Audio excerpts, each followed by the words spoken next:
Good evening, race fans, and welcome into the Player1 Sim Gear GT3 Championship, brought to you by MotorMotion E-Series. Of course, Player1 Sim Gear, p1simgear.com.au are passionate about giving back and supporting the local flight and racing communities that make this hobby so rewarding for all of us. They'd love to know about who you race, farm or fly with, so get on over to their website and get yourself involved. And we'll talk more about the sim farmers, space pilots, sim truckers and sim racers the world over that enjoy their services. We are here, of course, as part of TrackSpot TV, bringing you all of the action. Round number 2 underway this evening. My name, of course, John Wright. I'll be joined by Andrew Scott for race number 1. Then it'll be George Cook and Nick Patasso in for race number 2. But do go over to TrackSpot TV, www.trackspot.tv.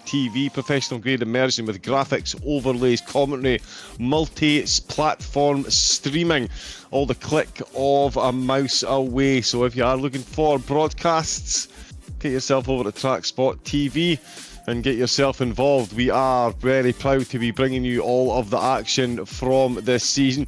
Monza already in the rear view mirror. Le Mans this evening. We've got Brands Hatch, Nürburgring, Spa, Interlagos, Watkins Glen, Daytona, Autopolis and Mount Parama. A plethora of incredible tracks to take in over the season, and yeah, an absolute pleasure to be here presiding this evening over Le Mans. It's just a couple of straights and a few chicanes. This is an easy course, surely. It's a 50-minute race that we've got this evening. All tyres are permitted, but racing hard tyres are mandatory. One full competitive lap must be completed on hard tyres. Did someone say foreshadowing? Tuning is prohibited and drivers will be allowed to... Tuning is prohibited, but drivers are allowed to, of course, adjust their brake bias. That definitely helps with the tyre wear when you get deep into a stint. And knowing what it's all about, getting deep into the stint, Andrew Scott will be joining me in just a moment or two. 22 degrees was out on track. 0 chance of precipitation. Sadness in the commentary box. 16% cloud cover, but a lot of wind, much like the commentary booth as well, because it does come flying out with a Scotsman, that's for sure. Also comes out Andrew Scott as well, who is joining me. Took part in the race himself, and I'm sure has some fabulous insights into what we're about to see. Good evening, Andrew. How are we this week? G'day, John. G'day, viewers. I'm good, thanks. And always good, a pleasure, and sometimes an honour to be with you, mate, the guru at TrackSpot TV. Some say the Gandhi of TrackSpot TV. But, this race can be best described as maybe a race engineer's worst nightmare. A lot of things at play here with fuel and tyres. That mandatory tyre, the long pit stop here at Le Mans is all going to play out now. So it's going to be like a bit of a game of chess. And as you mentioned before, such an easy track, this one. You don't have to worry about track limits around here, do you?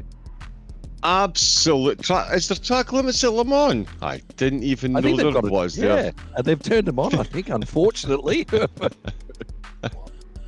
Yeah, turn them up high. We'll see how the drivers get on tonight. He tries to say it with a straight face, but fails miserably. Of course, the drivers have done their qualifying laps, 15 of them. Setting times. I have a different set of names in front of me. No surprise. When I say a different set of names, sorry, we've got gamer tags and drivers' names, but no real surprise in the qualifying. The NSX is doing quite well. The 911 is doing not too bad, but it is the Nissan GT3 that has made its way to the top of the timing towers in qualifying. One Gopi Mahinjet. Is he any good?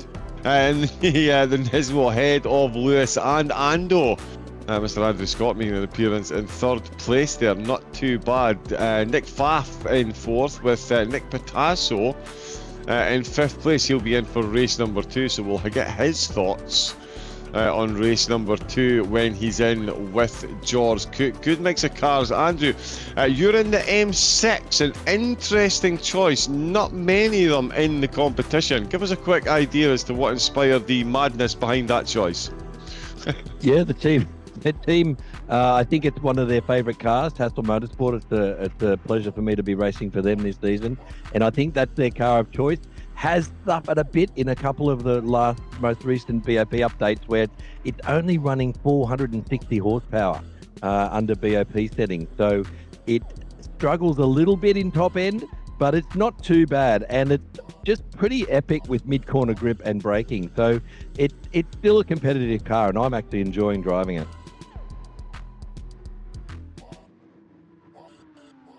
To get up to third place in qualifying is no mean feat, but that is qualifying. And as a very wise Scotsman, myself, once said, qualifying is vanity. It's race finishing position that is indeed sanity, and we're going to see if we're going to see some Lassard sanity this evening, as the drivers, I believe, are readying up and making their way down on to the grid to start this evening's 50-minute race for round number 2.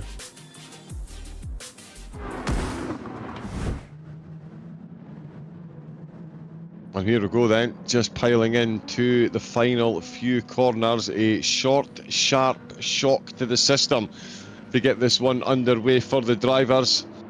And there we go then, it is foot down, flat out, and flying into Dunlop, up through the Dunlop.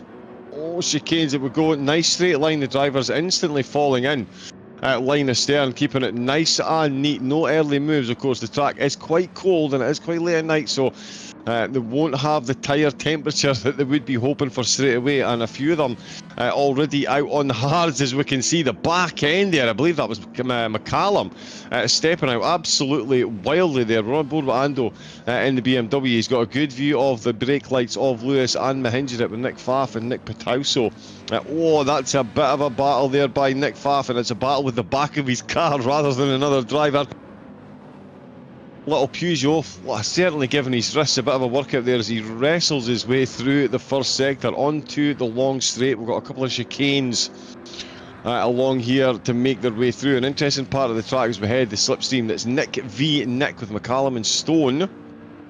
Close behind Water Arrow down in 8th place, having a good start as well. The rest of the field look like they've got a pretty decent getaway. It looks like Nick Patauso is trying to get out with the slipstream and get past Nick Pfaff. Nothing doing into the first chicane. The top 5, 6, 7, 8, 9 all make their way through beautifully. It's a phenomenal start up here in the top group, as you would expect. Although Lewis and Mahinjit have swapped positions up at P1. Let's jump up onto P1 and have a look there. It looks like the slipstream has worked mightily well for Lewis. That is a phenomenal run that he has got on Gopey. And not only that, here comes one Andrew Scott right under the rear spoiler. This is an interesting point of the race, Andrew, and you must have been rubbing your hands together with glee to see Gopey that close to you this early on. Yeah, although there's a very good reason for that, and that's because the two cars in front of me are on hards and I'm on medium. So I'm just starting to figure that out, and I'm just going to decide whether I work with someone or not. And I tell you what, that Supra, John, Lewis absolutely made mincemeat of Gopey in the first Mercedes straight there. He just absolutely cruised past him. So that Supra is absolutely OP in a straight line today down the straights. It's going to be very, very hard to compete with. Is that a Supra? It certainly is, and it is out leading the way. As we can see, the hard versus medium tyres, a battle that is playing out on the second part of the straight, and then just behind them, a bit of a gap there, but it is the two Nicks that are still Pfaff, then Patauso. Ooh, Pataso's got himself a half-second penalty. Not what you need at any point in the race, definitely not what you want around Le Mans. A crucifyingly terrible penalty line on this lap, and that is that Nick Pfaff looking a bit close? No, it's not. It's Ando. Oh, he's thought about a move there. Couldn't quite pull one off. It's still Stone, McCallum and Water Arrow that are running 6th, 7th, 8th and 9th. And that is Stone having a look up the inside. He's gone for a full send on Patauso, and he's got his nose in front. Beautifully done, but the Peugeot watches it all in the rear view mirrors. Patauso comes straight back. He's going to get slowed down for the penalty line, and that is going to put Stone and McCallum ahead. Here comes Water Arrow as well. We'll have a quick run down the grid and see what the rest of the field are up to as well at this point. We've got Water Arrow, Brucey in 9th, Airborne in 10th with Spark in 11. Motorsport 32 up 3 positions on the start from 15th place.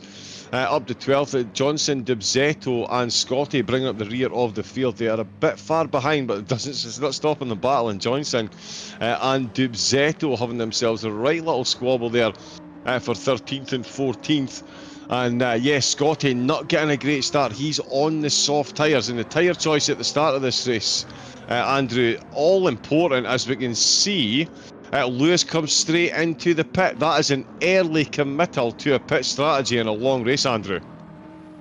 Yeah, he's committed to the two-stop now, so he's going to run soft tyres now for the rest of the race, I'd say, and he's going to have to watch his fuel. As we see, Mahindajit there inherits the lead and picks up a penalty, unfortunately, and not only unfortunate for him, unfortunate for me in second place, because I'm playing second fiddle here and I'm sitting in behind him, whereas I maybe should have tried to make a move and clear him being on the medium tyre there. But a couple of probably one-stoppers here at the start are now inheriting the lead, and let's see how the strategies play out. Yeah, indeed, and the half-second penalty there for Mahindajit, that really is going to be a costly one. Hopefully. Not too costly, but it's going to be a long way before we find out, because we're going to have to see what Mahindajit now does on his tyres after the temporary race leader has come in. Ando in second, Stone still with that good move. He's got himself ahead of both Nicks now, so he's up into third. Faf and McCallum fourth and fifth. Patauso now separated again, so he is all running on the hard tyres. He's getting them out the way. And he's down in sixth position, so it has cost him a couple of spots that he's going to be looking to take back as soon as possible. But he has got his hard running out of the way so far. Water Arrow picking up a half-second penalty in the BMW. That's not a good start there. The penalty line here, Andrew, you were out there as well. We'll talk about the penalty line. The one at Spa is an absolute nightmare. The one here at Le Mans, it's not really that much better. No, it's pretty bad. It's at the start of a long straight in the last sector. So if you pick up a half-second penalty around here, it's going to add over a second to your lap time, maybe 1.2, 1.3 seconds. So, that's not the worst track limit line, burn line, but it is definitely pretty penalising. And the problem with that is, John, that it is so easy to pick up a half-second penalty around this track with those penalty zones or the track limits at each of the Mersenne chicanes being basically imaginary lines. You really gotta know where they are, because they're at one point it's the white line and then it transitions to become the curb on exit. So you've got to know exactly where they are, those track limits, at all times. Oh, and that's a big crash. That's number 36 in the background. That is a Porsche that has just come an absolute cropper and is about to lose 4 positions. Oh, that is Spark. Oh, and I tell you what, Spark's already been in the pits. Spark's been in the pits because that's the race leaders that have just gone past him. That is Gopi Mahindajit, that is yourself, Andrew Scott, and that is Stone going past. So Spark then, he's picked up, he's trying to go for an early pit stop, and he's had an absolute cracker of a collision with the barriers. The Armco insurance premiums will be up after that one. Speaking him up, there is Andrew Scott. He is up. He's got the medium tyres. He now needs to break away. He already knows what happens. So we'll try not get too many spoilers from him. But this is obviously an important phase of the race if he is going to manage himself a podium. He's got Stone behind him as well, who is using up his softs. Again, this works into the favour of not only Gopi, but Andrew as well. Given that the drivers chasing him are using up those soft tyres from third place and not able to take any advantage as we come to the end of lap number 2 very quickly indeed. It's Andrew Scott in the lead, Gopi Mahindajit in second, it's Stone in third with Nick Faf being followed by McCallum. Nick Patauso in 5th place. Water Arrow, despite the penalty, finds himself in 7th, with Brucey up to 8th place after a couple of drivers have committed to an early pit stop, and it is an early pit stop given that it is a 50-minute race, and again 1 full lap on hard tyres must be completed. Oh, and I tell you what, Andrew, I might have talked just a bit too soon there. I was saying that Stone was maybe losing the benefit of having the soft tyres. He sets himself the fastest lap of the race, and he has a very large Nissan badge lurking ahead of him at the moment. Yeah, he's got to clear these two cars in front of him, actually, John, because he is on an absolute ball terror of a strategy. He looks to be on a two-stop now, and he's running the softs. He's in the OP car, and he's not worried about fuel like the two cars in front of him are. They are saving fuel hand over fist here because they need to try and get 7 laps out of a tank, because this race could go to 13 laps, John, and that means that if you're going to pull off a one-stop, you not only have to run the hards for a long time, you have to fuel save. So Luke Stone should be able to easily clear these two cars now and get on with his strategy. But if he doesn't, his strategy is dead in the water. Yeah, it's the a law of diminishing returns. I believe it is. The longer he's behind these two. Yeah, I will stop my extrapolation because he's not behind the two. Oh, that is very generous from Stone. Very generous from Stone. I've got to be honest. If that was a me and an F4, I'd have gone full send there. But that's why I hide behind the microphone. Very well behaved. But he was on the soft tyre. He could have had a lunge there, but he didn't. But look at this. The Supra now is just an absolute beast at this track. It just cruises past the M6 and inherits the lead of the race, and he's going to have to get on with it now to make his strategy work. Yeah, he needs to make up some... It's almost like lost ground at this point. Given the fact that he spent about a lap behind, and he's still got those two cars very close. And of course, it doesn't do Andrew Scott, the man in the commentary box, many favours either when it now puts Gopi Mahinja once again firmly on his rear spoiler. As Stone is absolutely lighting up the timing towers. Mahinja is lighting up the rear spoiler of Andrew Scott. There in the background, you can see Faf, Pitauso and McCallum. Pitauso and McCallum have swapped positions again. So one of the Nicks retaking one of the positions, so those two running line astern once again.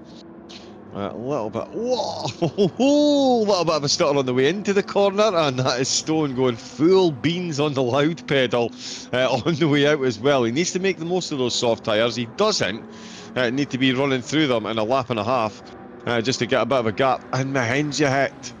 He has picked up another penalty. This is not the type of consistency. I know they say consistency wins your races, but picking up a penalty at the same point lap after lap, not really the type of thing. Although he's maybe just doing it for fun to try and nerf himself slightly after taking pole position by 9/10 of a second. The absolute alien.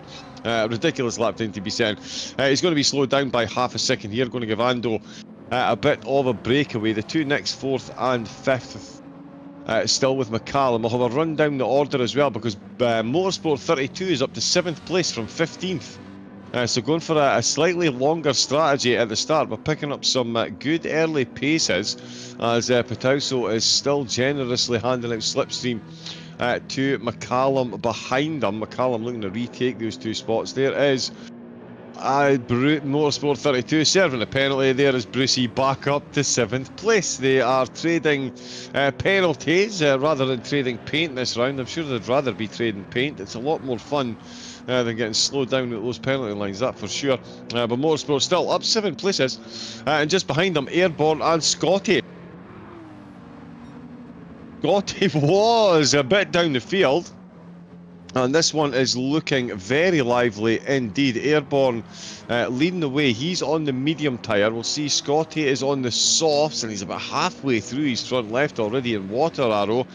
Carrying damage and on the medium. HC Lewis, who led the way from the start, he finds himself right down at the back of the field after that early pit stop. Behind Dubzetto in the Honda. That must be an absolute animal to drive around here. There is Lewis. He's come out on the soft tyre, so he is fully committed to that strategy. Spark with a bit more damage as well. But he is ahead of Johnson, the street to track driver. Oh ho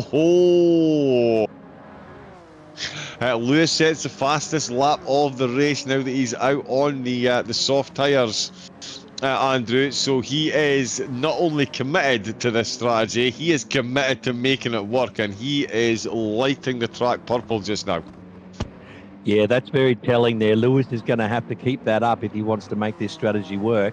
And yeah, that's exactly what he needs to do. He's got clean air, he's got soft tyres and plenty of fuel, and he is going to be doing 11, maybe 12 quali laps like that to finish off this race and make the strategy work, because it's a long pit stop around here, John. So it's going to be of the order of 29 seconds, that extra pit stop he's going to do compared to the two effective leaders of this race. So he's going to have to really, really light up that timing totem pole for the rest of this race. Yeah, he absolutely is, and he might just be in the place to do it, although lack of slipstream along these straights could catch him out if he gets left to his own devices. Scotty having himself an incredible little battle with Airborne, and he too doing well. Sorry, with Water Arrow as well, just behind them. Water Arrow with a penalty served, and I think it's been more than one. Has dropped him down ever so slightly. Airborne just ahead, and Scotty is absolutely flying in his Nissan. He's got himself a full pull on the slipstream as we head into the chicane. He's going to have the inside line. He's surely going to have the ability on the brakes. The Porsche is a bit nimble through the curves, but that Nissan is not too bad at the old Tango overtake two-step, and that one is beautifully engineered there, and that is Scotty at 1.7 up as well. So on the soft tyres, he's starting to find himself some much needed pace. There's going to be some serious movers and shakers. Yeah, we're being after the told pit that. stops. Oh, sorry, John. Yes, There, I thought you were throwing me. Yeah, But, no, crack on. yeah, we're told that Scotty there had a bit of a problem, mechanical failure at the start, but it was sorted out. He got rolling, lost about 10 seconds to the field, I think. So he's also on the soft tyre, which I don't think was the one he asked for from his pit crew. So he's having to change his strategy on the fly here now. But the upshot of it is that he's got to just go hammer and tong now. And it makes sense to me that he's clearing these harder tyre runners in front of him. And he's going full send, I think, just like Lewis is. Yeah, he is. Yeah, Lewis.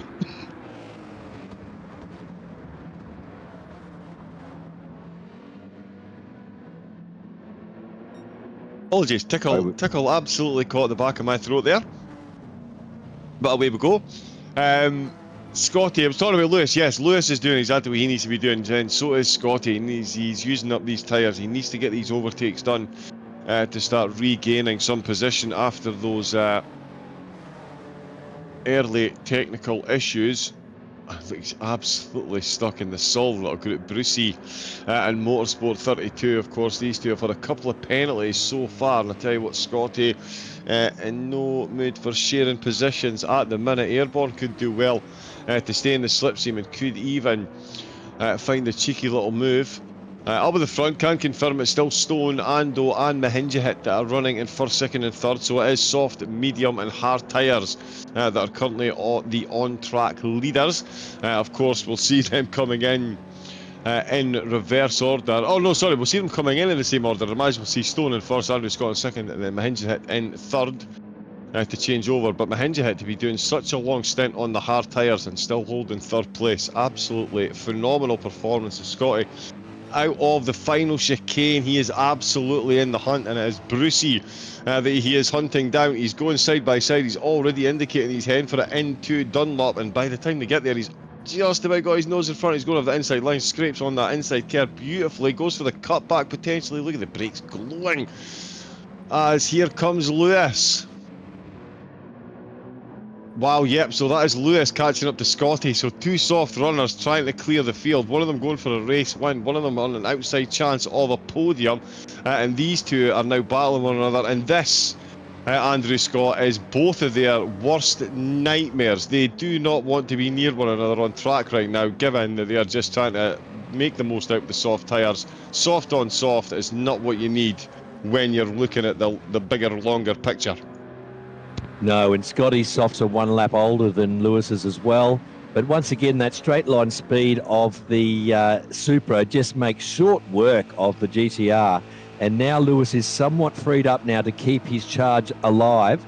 And he's going to have to clear Brucey soon, although I think after the next chicane he should do that easily as well. Yeah, he does actually, just making very quick work of that. Scotty, I'd imagine, is going to follow him through on Brucey here, so it'll be two for the price of one before they get to the next chicane, or it certainly is going to be for Lewis. Yeah, those Supras are just frightening in a straight line. It is incredible what the Hooncore machine is managing to do.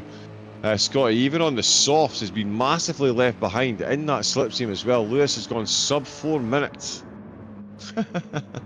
Absolutely wild. He's gone sub 4 minutes on the soft tyres in this stint, so the traffic not slowing him up too much. We'll see. Oh, he's 9/10 down on that one though.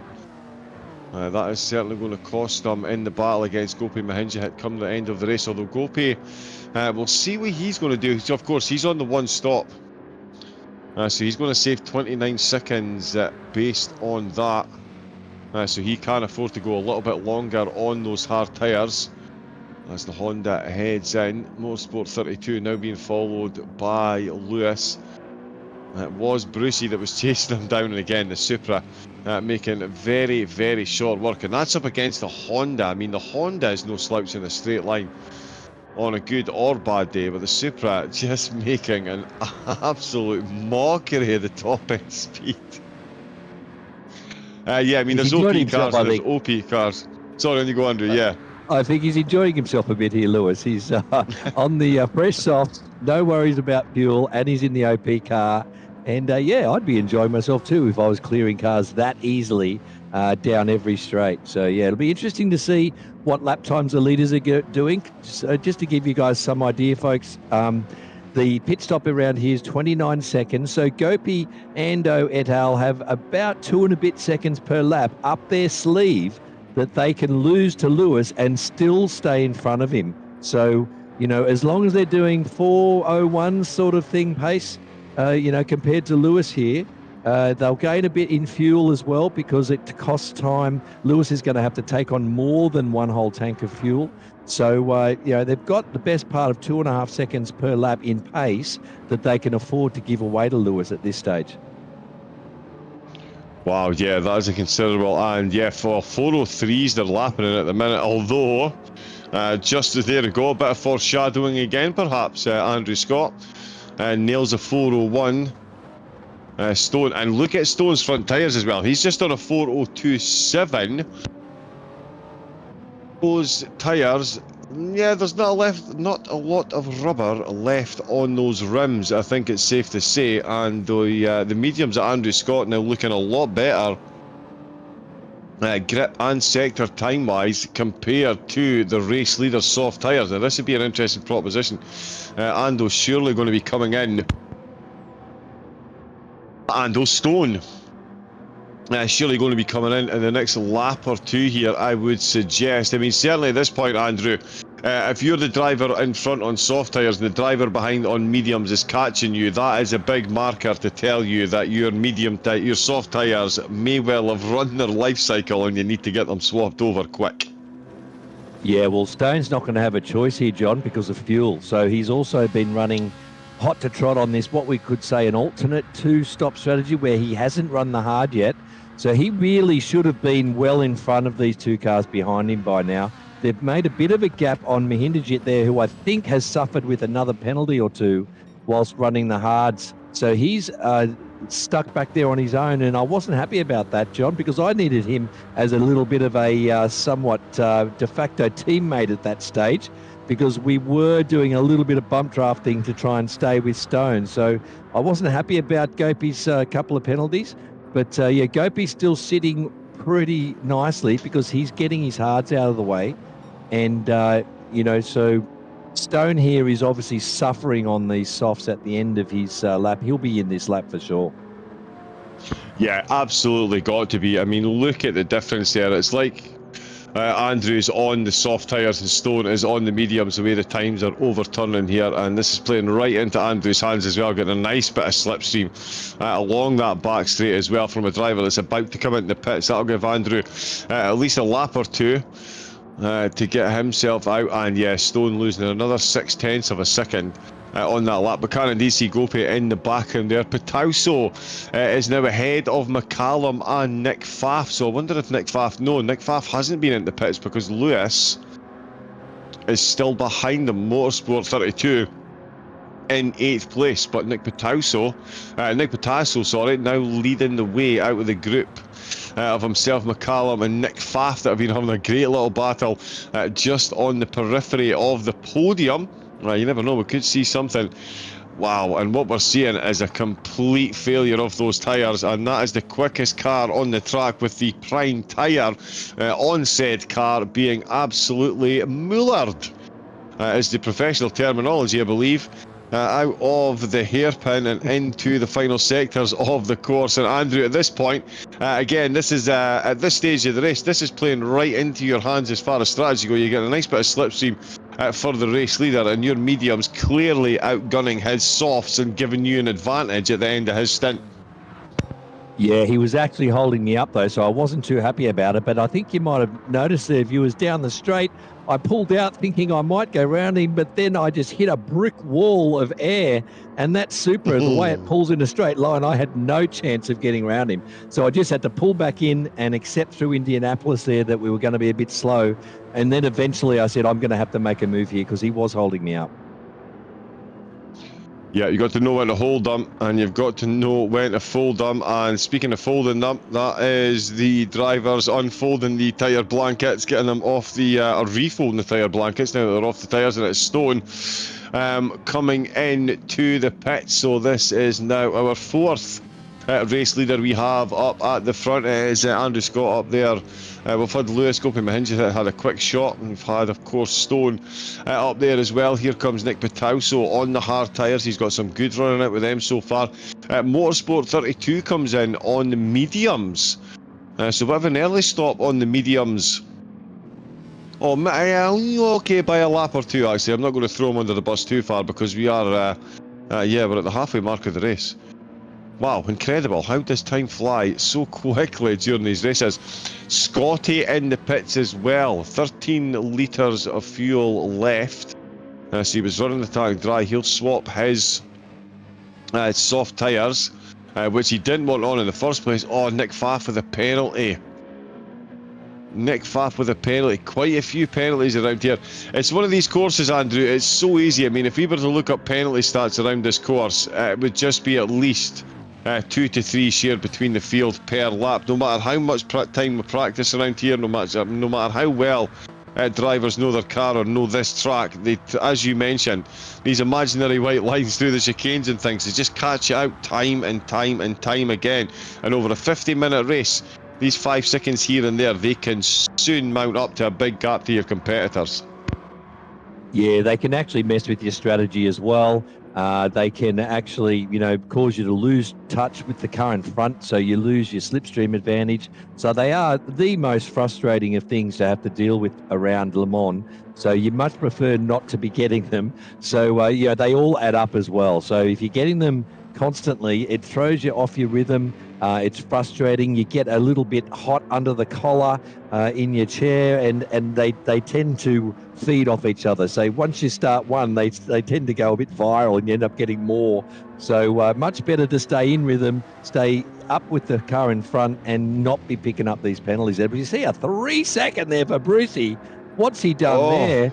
I can't even imagine how he's picked that up. That's going to really cost him some time here. That's going to cost him 5 or 6 seconds.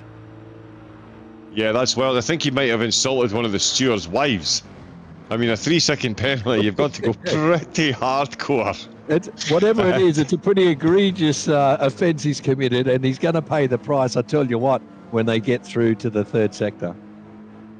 Indeed he is, yeah. 3 seconds, that is an absolute howler. Not what Brucey, although full credit to him, that livery is absolutely exquisite. Look at the pearlescent on there, just phenomenal. Big shout out to all the liveries that the teams do. I am a huge admirer of the paint jobs that they can put on these race cars. It is not an easy thing to do, and they all look absolutely incredible. But yeah, Brucey's for me, nice bit of pearlescent purple, green and blue in there. It just, suit you, sir. Very nice. Unfortunately, for Brucey, we will get a nice view of it when he goes through the penalty line, because he'll be going very slowly for 3 seconds, which is a lifetime in motor racing. We've got Andrew Scott still up in the lead of the race with Gopi Mahinchit in second, and Nick Patauso currently occupying third. Change once we see, or will it all change when we see some more pit stops as Nick Pfaff is going to be into the pits. He has long time early pit stop time. Lewis behind him, but that won't be for long one way or another, because Lewis will either get the overtake done or Nick Pfaff will come into the pits because he is running on fumes, much like Andrew Scott and Gopi Mahenjahit were. 0 litres of fuel from Andrew. I can imagine the bullets of sweat that were coming down. And Lewis is coming as well for his second stop, as the rest of the field are in the pit, Andrew. That is perfectly timed as far as Lewis goes, and in fact he could have been a bit closer if he was able to get past Nick Pfaff a little bit quicker, or get past Nick Pfaff. He couldn't get past Nick there, but this is now a dash for the end of the race, but Lewis coming off the soft tyre and everyone else going back on it. Yeah, Lewis will jump back on softs again because he's already run his hard tyre. So he's got 6 quali laps to go to finish off this race. And Gopi is switching onto the mediums. So I think that gap that I have on him might not be enough, because I'm now going to have to do 6 hard laps. And Gopi's got the mediums and, full license with fuel here now as well. He'll fill up with fuel and he'll only have to get 6 laps out of a tank, which all the cars can quite easily do around here. So Gopi in position A1 right now, I think. Yeah, I think he is looking good. And there we see back out, Gopi Mahenjahit back out as well. Airborne is the on-track leader at the moment. That will change fairly soon, because he's going to come into the pit. There is Gopi out, confirmed that he is on the medium tyre, so he's not done any soft laps. Am I right in saying that? I think Airborne somehow eked out 8 laps out of a tank, has he? Or did he pit on lap 1 as well? I'm not sure. He pitted early. Yeah, so Airborne's doing well here. He's got the effect. He's got the net or gross lead of the race right here. His tyres are looking okay. But look at this, the net lead of the race being battled out here. Mahenjahit is gaining on Ando here, myself, pretty easily, because cold hards are not my forte, I'll tell you that much, John. Yeah, it's a rare breed of driver that can handle cold hard tyres. They are ridiculous, quite frankly. And Gopi Mahenjahit is on the mediums. We've seen what he can do on the hard tyres. He was keeping pace pretty much with the race leaders. He's now a step up in grip, and he is a step up in pace as well, by the look of it. A beautiful corner exit. That little bit of extra grip, sprinkle in a little dashing of slipstream, and that is the Nissan GT3 once again back on the podium. And I think we could see another improvement on position potentially, as well as Stone up in 2nd place overall. Has got a penalty, is on the soft tyre, so is going full quali mode here to get to the end and secure that win. Lewis back out in 7th place, but that should go back to 6th position. Once Airborne comes into the pits, we'll see if the drivers are basically, who can avoid the penalties? Now is the really big question. Who can avoid the penalties and bring home a nice safe car, because they are still pretty close throughout, and the lap time's still pretty close as well. 3:59.3 for Lewis. Still got the fastest lap of the race. He's got McCallum ahead of him, and Nick Patasso to get past as well. Nick Pfaff is behind him, so he's dropped down the order after the pit stop, so more penalty woes there for some of the drivers. It really is an absolute heartbreaker around here. Airborne coming into the pits as Lewis flies past McCallum. That Nissan Supra, Toyota Supra. Goodness me, I'm not obsessed with the GTR. You are. The Toyota Supra. Oof. Sparks off the curb, Andrew, and again, just showing just how dominant that car is around this track, and it's got a good home on this calendar as well. When we look at the courses that we've got coming up, I mean, the likes of Spa and things, the Supra is just going to go from strength to strength as the season carries on. Yeah, it may well do. We've got some longer tracks, although this will be the track that it's the most dominant, I think. It's going to give a little bit back at most of the other tracks for the rest of the season. But just to give you viewers some idea of the net leaders of this race, as we see Airborne coming into the pits, he's one of the top 6 or 7 cars that still has to pit. So the only cars that don't have to pit again at the moment are Mahindajit, Ando, and Lewis. So all the cars around them have got one more pit stop to make. So the net lead of this race is a little bit too hard to work out at the moment. But from my point of view, what I think it is that these cars that don't have to stop again are the ones that are going to fight out the podium. So we've got Mahindajit, then Ando, then Lewis. So let's see if we can how far back Lewis is, because he is on a charge. And this is how it was always going to pan out now. If he chose that two-stop strategy, he's going to have to make some overtaking for the whole race. And if he wants to get up into the top 1 or 2 spots, he's going to have to make a few more. Yes, indeed, yes. Yeah, one of them is going to have to be, well, yourself and Gopi Mahindajit, and that is not going to be an easy overtake. Ando on the hard... Oh, sorry, you go. Sorry, mate, we'll just have a quick look at the lap times. Ando, they're circulating. It was a bit hard to see their lap 8 because it was an out lap. But, yeah, he's on the hards and Lewis is on the softs. So Lewis, we know, is going to be in that 59 range. So Ando's going to be leaking oil to him till the end of this race, and it's going to be a case of whether I can hold him off or not.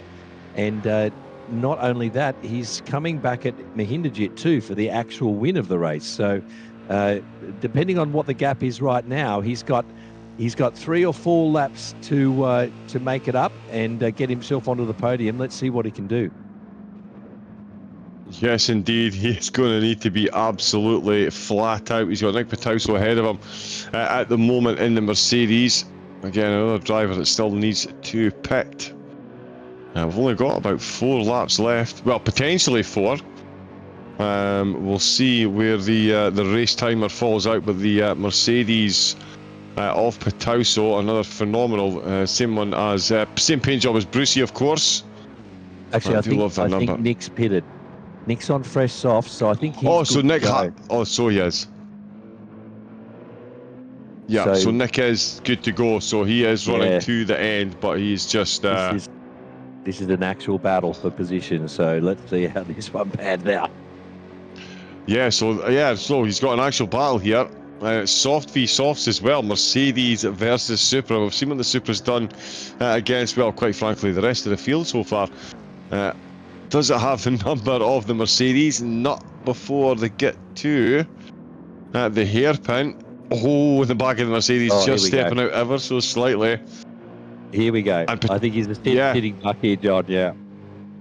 Yeah, absolutely is. Patauso setting good laps as well. He was well over a second up on his own personal best through that sector, and it just goes to show you what Lewis has got. It's almost like the Mercedes is standing still as the Supra goes to the left-hand side and already out in front. And yeah, sitting duck, as you said there, Andrew.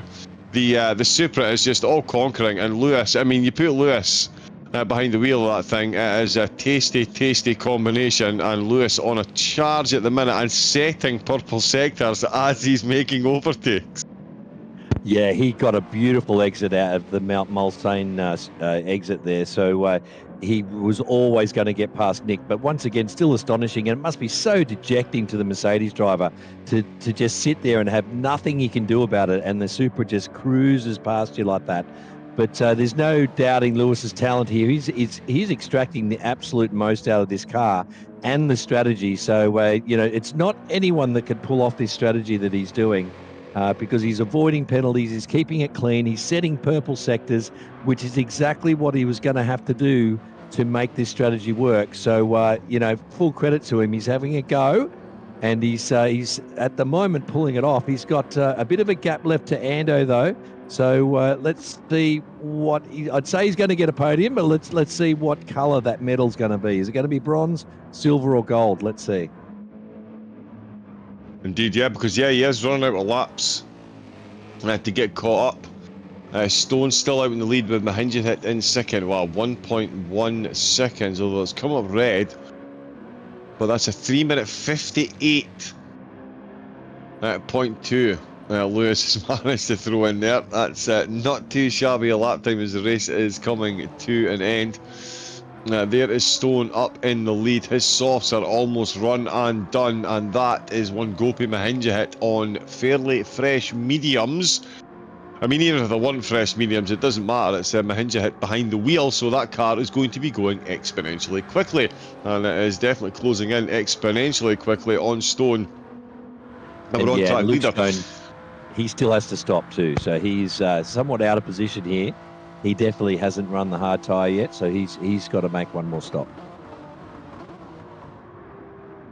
Okay, so he's gone for a long first couple of stints and a 4-minute 0.1, so no slouch at all. So doing exactly what he needs to do. I mean, he's getting his lap times down there, but Gopi Mahinja hit has just done a 3-minute 59.5 on mediums.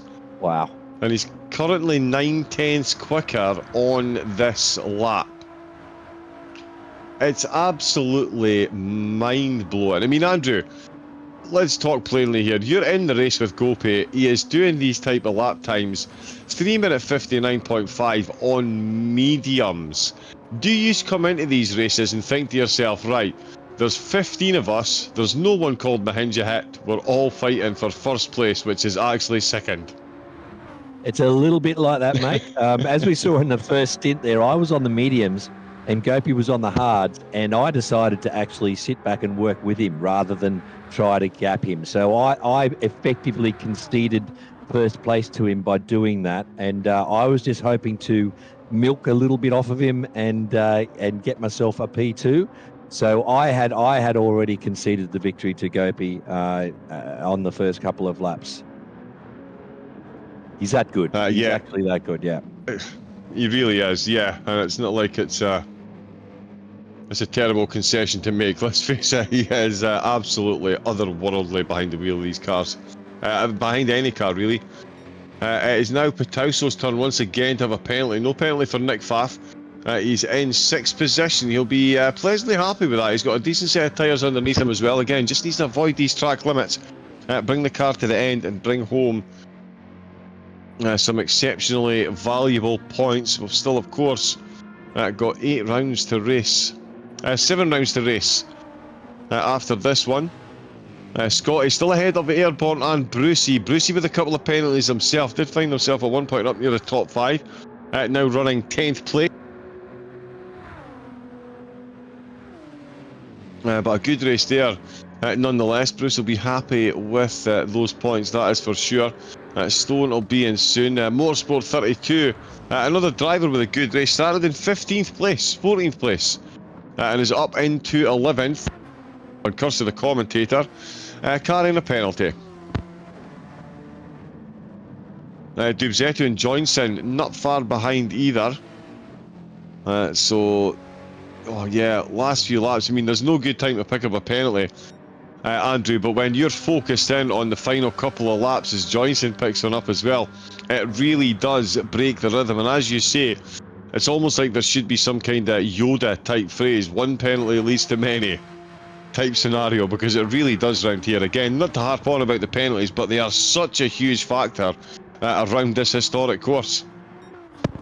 Yeah, the problem with this track is that you've got to push those track limits in order to make the most out of your lap time. So you need to be using all the track on these big, wide corners, high-speed corners, and you're running out wide on every corner nearly. So if you cut an apex or run out a little bit too wide, there it is. That's a paddling. You know, you're going to pick it up. So it's a double-edged sword. You're damned if you do, damned if you don't. If you don't have a go at them and push those track limit penalties, you're not going to get a decent lap time anyway. So you've got to. They're a necessary cost of doing business around here, unfortunately. That's a nice way of putting it. It's a necessary tariff required to excel around here. And I tell you what, talk about excelling around here.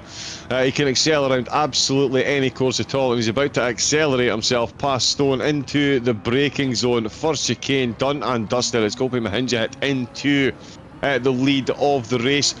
Do not adjust your sets.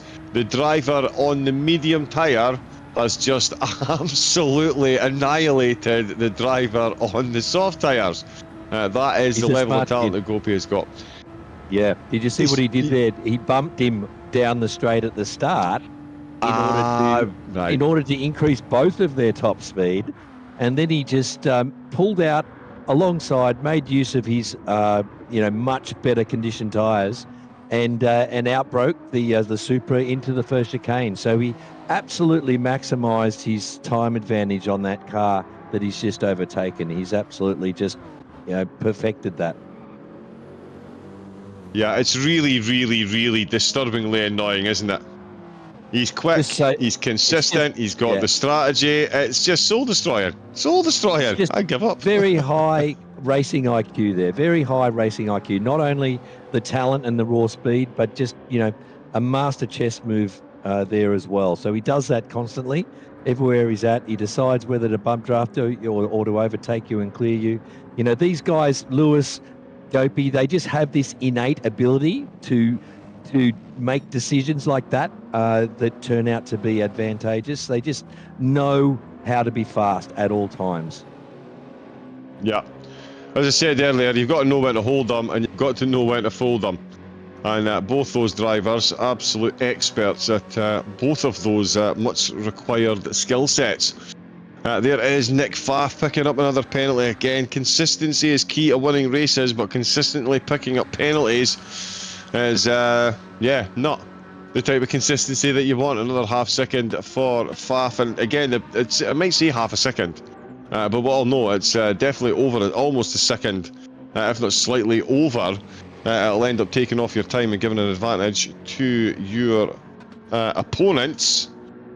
As you're trying to make your way around here, and Airborne picking up one as well. It's an absolute raft of them in the closing stages, and we are on potentially the penultimate lap. Lap number 11 might see 13 laps. Definitely going to see 12. Yeah, this is a crucial lap, John. So anyone that can finish this lap and still have about 4 minutes and 5 seconds to go in the race, they're going to get 13 laps. So this is very, very crucial indeed. For all of these drivers here. The top drivers, I think, most definitely are going to get 13, but then there's going to be a cut-off at some point where from the mid-pack down, they're only going to get 12. Okay, so some of the field are going to be a lap down. Let's hope everyone's got their strategy in order. Did someone say foreshadowing? Gopi Mahinjahit still in the lead of the race. Stone currently in second. Does need another pit stop though, so Andrew will be promoted up to second place potentially. Lewis still racing away in fourth place. He is on soft tyres. He's double stinted the softs and done a hard stint as well. Lewis's softs looking a bit worn. The hard tyres for Ando at the moment, they're not going to be much use in a battle at the moment.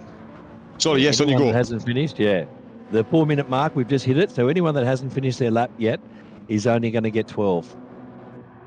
So that looks like, down around here, Brucey's only going to get 12, probably Scotty as well. So those guys are all destined for 12 laps. I'll get the checkered flag next time round. Right, okay, so that's going to be them. Done and dusted. So Gope's still out. Stone, Andrew and Lewis are still out. I think Andrew at the moment, does he have a look in his rear view mirror of the front of Lewis's Supra? Oh yes, he does. Wow.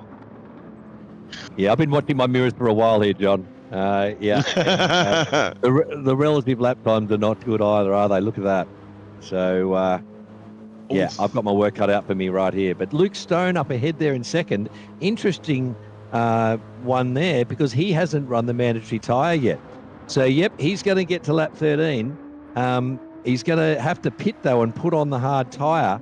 But at least he's made lap 13. So he's effectively beaten everyone behind him that's only going to get 12. So what do you call this, John? A master strategy? Like he's leaving it till the very end to get that hard lap in, but it's that decision that's got him to 13 laps in the first place. You know what I mean?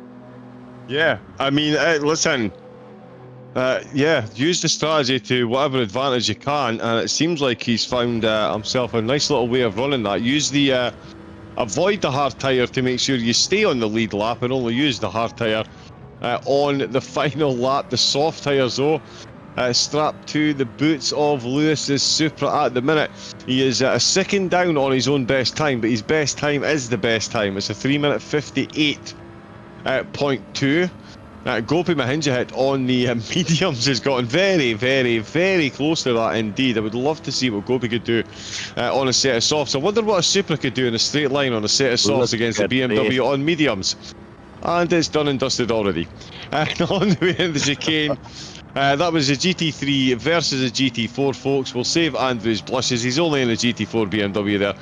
No, Andrew, that is strategy perfection personified, to steal an alliteration too far. Two competing Lewis getting it done. Right there. Yep. Two competing strategies coming together. And I'm thinking I'm just going to hang on to him here. He might not have enough fuel for 13 laps. So I'm thinking he might have miscalculated, because he was going astonishingly fast there. So I'm happy. I've got plenty of fuel, but I was wondering if Lewis had enough fuel or not. So I was still not giving up hope just yet. And also the soft tyres were getting a bit tired for Lewis as well. So we're going to cross the line here and start that 13th lap, that all-important 13th lap. And I'm going to try and stick with him here, because you never know on that last lap of an endurance race what's going to happen. I've seen him run out of fuel before, so you know, not over yet. Precedence has been set.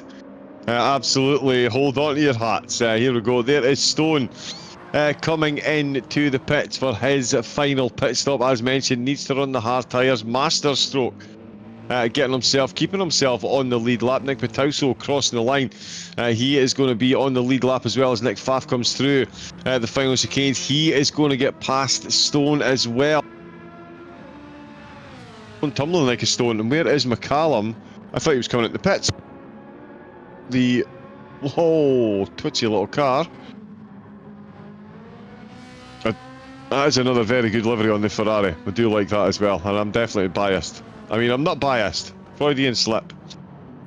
And he crosses the line, and that is McCallum pulling over. So, yep, so he's got 12 laps done and dusted. That is McCallum's race run, so he is going to finish in 7th place. That's Brucey in 8th, Scotty in 9th, Airborne is going to get 10th position across the line. Motorsport 32 up to 11th. What a drive. Dubzetto in 12th. Johnson is going to get 13th place.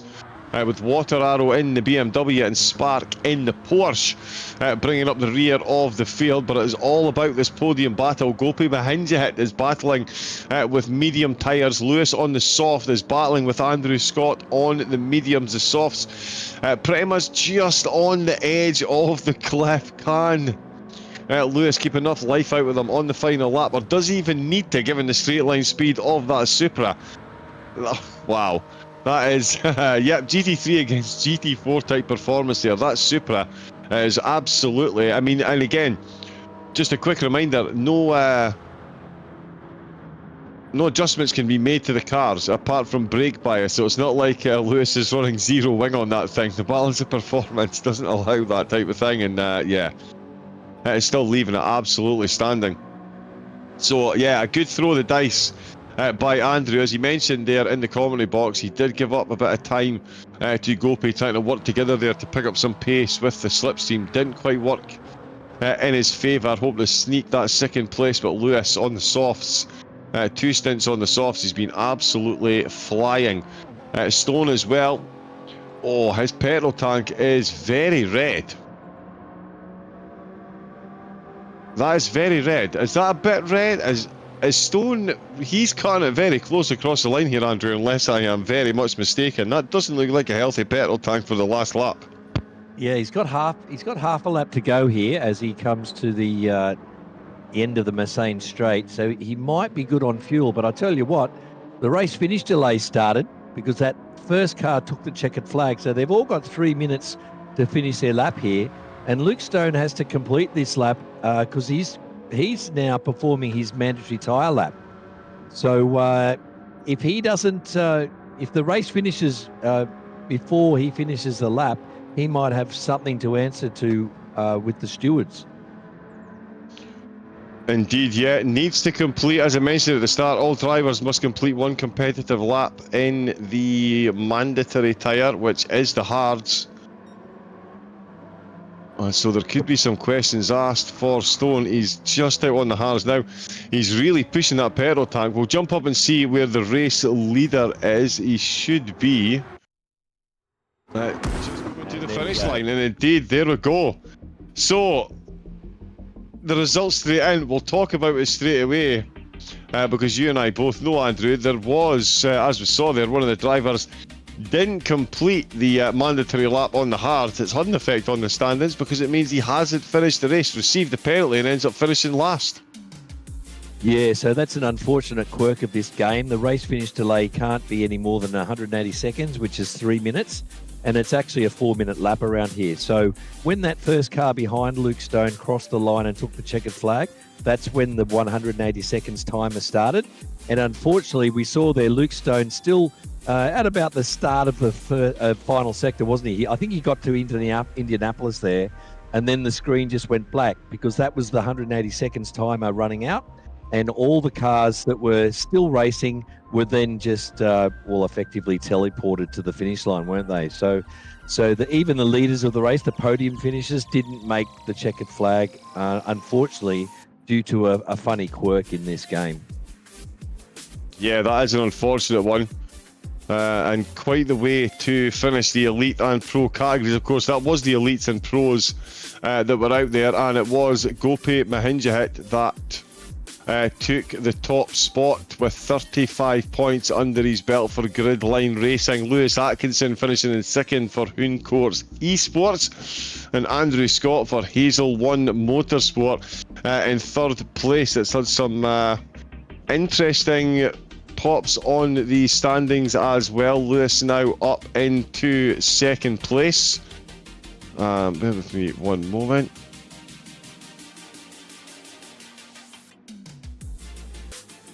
And yeah, so we've got the, as I say, the race results up on screen. We've got Lewis Atkinson, Nick Patauso in third place in the championship as well. So that fourth place there, doing him well in the standings. So great result there for him. And in that was the elites. Of course, in the pros, it was Glenn Mead who brought home the race. Sorry, Matt McCallum brought home the race win. Glenn Mead in second, and Scott Taylor for Gridline rounding out the podium. CP Motorsports, Mad Turtle Racing and Gridline all on the podium. Lightning fourth and fifth, with Chris Warapapa in fourth and Michael Brill in fifth place. I've just absolutely brutalised that one there. You absolutely love it. Matthew Johnson in sixth place, Riley Nicholson in seventh, and Nick Roberts in eighth position. Andrew, an absolutely cracking night of racing there. We'll get a look at the team standings after race number 2 with George and Nick. But that one, a great race to open, and very close for yourself to sneak in that second place after a solid attempt at the strategy there. Yeah, there's a bit of drama there, wasn't it, John? Different strategies playing out, track limits. Unfortunate there for Luke Stone. You didn't see him on the results screen there because he was relegated to last place for that infringement. The stewards decided, it was a little bit debated, but it was decided that he didn't finish one whole lap on hards. So he unfortunately got disqualified effectively from that race. But yeah, at the top there, Gopi stand out, made the one-stop work beautifully. Myself, I didn't quite make it work. Lewis, with his raw pace, prevailed, but only just. So I was happy to be the best of the rest there, and I was battling for that second place for the last couple of days. So it was fun. It was a good fun race, and it was a good one to call. Indeed it was. Indeed it was. Of course, that was race number 1 from round 2 of the Player1 Sim Gear GT3 Championship. A Queensland-based 100% Australian-owned and operated. They launched Player1 and set to create out an online destination for racers and flight simmers. Not to mention sim farmers, sim space pilots, sim truckers, and all other kinds of sims as well, to shop for all the best hardware, brands at the best prices. We hope you jump on over to their site. P1simgear.com.au is the place you need to go, so jump on over there and help support a sponsor that's helped supporting our beloved sim racing. As I mentioned, that was race number 1. Race number 2 will be here after a very short break. I'll get a very quick driver of the day from Andrew before we go. Some standout performances there. I think I know who I'm going to go for very quickly. But Andrew, who do you fancy today for driver of the day? Oh, look, it's a hard one, mate. So Gopi with a stellar performance there once again. But we're coming to expect that from him, aren't we? But I'm going to go right out of left field here, and I'm going to give my driver of the day to Luke Stone, the disqualified driver, because I think he pulled off a master strategy. He got himself onto the last lap, and, I think it's just terrible luck that the timer ran out on him because he was a pro driver. So he was up there in the top 4 or 5 drivers, in there with the elite guys for most of the race. And, I think it was not intentional that the race timer ran out on him. So I'm going to give it to Luke Stone for a unfortunate but good strategy choice. I think I'm going to have to be very boring. I don't often go for the race winner, but Gopi Mahindra to do those times on those tyres, absolutely as calm as a comb. I mean, Lewis Atkinson, what a charge and what a strategy to get second place in the 2-stopper. But yeah, Gopi for me, another standout. So yeah, I'm afraid I'm going to have to be very boring and plain and vanilla and go for Gopi on that one. But that is all we've got from Andrew and myself. But stay tuned, we'll have a quick break. We'll be back from more wonders from down under. It will be George Cook and Nick Patasso that take us through race number 2 with the AM and Pro-Am titles still very much in contention here at the Circuit de la Sarthe. Better known, of course, as Le Mans. Thank you very much to everyone that's tuned in so far, and I do hope you enjoy the rest of the racing. But for the moment, it is a good night from Andrew. Cheers, John. Pleasure as always, mate. See you, folks. And it is a good night from me, and we'll be back very shortly.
Ladies and gentlemen, welcome back to the Player1 Sim Gear GT3 Championship, where we pick up where John and Andrew have left us off.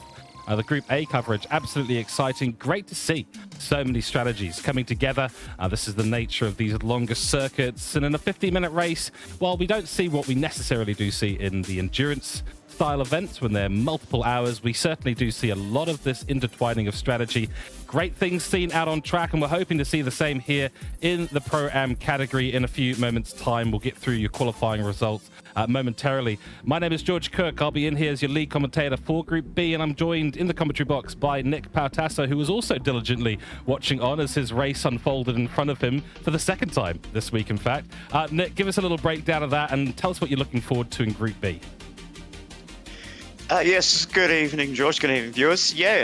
So how it worked out in Lobby A was very, very exciting. That's one thing. It was a very intense race, just a strategy masterclass of what some of the drivers are doing, running the alternative strategy of running a medium tire and a hard tire, whilst we saw probably maybe the basic strategy would have been just the hard and the softs, but Lewis is with the double soft and Luke Stone's with the double soft and hard. Very controversial end to that race, so that'll definitely be a talking point at the end of the season. But overall, I thought for my race itself was pleasant. I would say it was just a nice Sunday drive, not going too fast, not going too slow, just trying to uphold the Mad Turtle reputation of just keeping it on the tarmac and just keeping the car straight. But nonetheless, I am looking forward to what we have in action for Lobby B.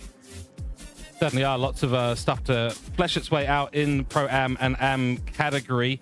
Just a little idea there. We had some great results from the previous race in round one at Monza. And just taking a very, very quick look at that in Pro-Am lead, Joe Rudinsky for Mad Turtle Racing. He was a real standout. I think he might be a standout here at Le Mans as well. Blake Williamson in second place and 30 points there. He's finished in second place. And of course, after round one, that is the effective standings. Marcel Oberton was in third place. So that's Pro-Am in terms of leading the Am class. Jack Finch, Hooncorp Esports were on an absolute charge all the way through round one, whether it was in Group A or Group B. They were really, really dominant, and of course we are going to potentially see more of that. Luke Stone, a little bit of a stone's thrown there, but Nick, as I hear it, there has been a little bit of a change in terms of how the team's title points are calculated, with only 3 of the 4 drivers for each team actually scoring points to an effective drop round or a drop driver for each round. Yeah, absolutely. And this is just a counter of the fact that some of the teams may not be able to field a 4-man driver team for each round. So obviously the MotorMotion admin have just been very lenient on that, allowing the team owners to hire 4 drivers. But of course, being a Tuesday night and being during the week, real world action comes out and about, and commitments to racing does make it a bit little bit different and challenging for drivers. But nonetheless, to have 3 drivers, you need to have at least 3 drivers in the lobby, and that's where you'll be getting the maximum points. So obviously the calculations at the end of this round will be very interesting to see how we go with Luke Stone's disqualification. So he has the Pro-Am and the Am drivers to really, really uphold the Hooncorp lead at the end of this round. Absolutely right. So a little refresher of what we're about to see out here. 15 minutes at Cirque de la Sarthe. That is Le Mans. Sunrise is the time of day. Racing hard tires are mandatory for this race. So we're going to get some shenanigans with the 13th lap. We shall see. Hopefully no one's going to run afoul of that in Group B for the Pro-Am and Am class. We do know that the times are often a little bit closer between these two categories of driver. The weather is going to be the same out there, 22 degrees Celsius, as John let us know in the previous one. We'll get to our qualifying results in a moment's time. Just a little bit of housekeeping, of course. Player1 Sim Gear, so go check them out, p1simgear.com.au for all your sim racing needs. Go and check out all the results, the news, the articles, and all the upcoming registrations for probably next year, since this is the last series of the year for MotorMotion E-Series. www.motormotioneseries.wordpress.com. And of course, our broadcasting partners here at MotorMotion, TrackSpot TV, of which myself and Nick are a part of. Go and check us out on www.trackspot.tv if you want to join the commentary and broadcasting team here, or if your league is in need of commentary and broadcasting in super high quality, do let us know. Jump onto the website. All the information is there. Actually, for the first time, we're hoping this does work. We are going out in 2K to our channels. So MotorMotion E-Series YouTube and the TrackSpot TV YouTube, where the uploads will be found. Should be seeing this in 1440p, 60 frames a second, maybe even 4K. We shall see, but hoping that the quality is looking good tonight. Right, let us get through our qualifying results, and this is how things have panned out. It is Expat Guilo on top again. Mad Turtle Racing seem a little bit unstoppable. It's a 4-minute 0.8. Boosted Blake in second in the Group 3 Supra. For Hooncorp Esports, a 4:02.1. 1.3 second gap here. Mad Turtle, Gas Turtle, I don't know what it is. Have you got a rocket ship on the back of that turtle? Yeah, Joe Rudinsky setting a stellar lap time with his car performance in the Mercedes AMG. Really strong lap there from the man himself. He does absolutely love this circuit. He loves Le Mans. He's always been going through the headset, talking to us in the comms and saying, I love this track, you know, it just gels with me. I really enjoy the performance that I can have with this car. But at the same time, you know, it's good to see that Mercedes being up on top. We saw the GTR and the Supra being very strong competitors in one lap pace. So Boosted Blake 1.3 behind. So it'll be interesting to see how he approaches lap 1 when he's behind the Mercedes Mad Turtles, Joe Rudinsky. So it's going to be very exciting. This lobby, as we always know, George, is the chaotic lobby, is the carnage lobby. We absolutely love it. And yeah, with Joe Rudinsky leading the way of 14 other drivers, it's going to be a very spicy race come the Mulsanne at the end of lap 1. Certainly will be. Troy Brittnell qualifies in 3rd position for Lightning Motorsport. Then it's Abdul Ming in for Hooncorp this time out.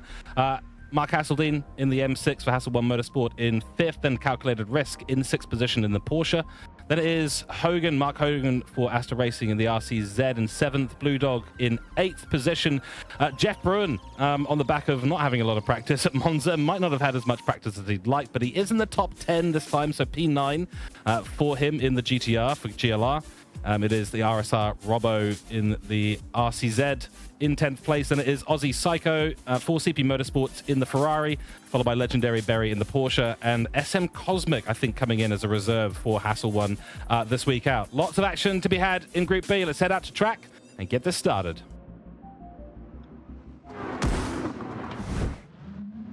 All right, here we go. It is Expat on poles. The Mad Turtle doing incredibly well. Once again, Jeff Bruin down in 9th place. What can he do today as we hear the lights go?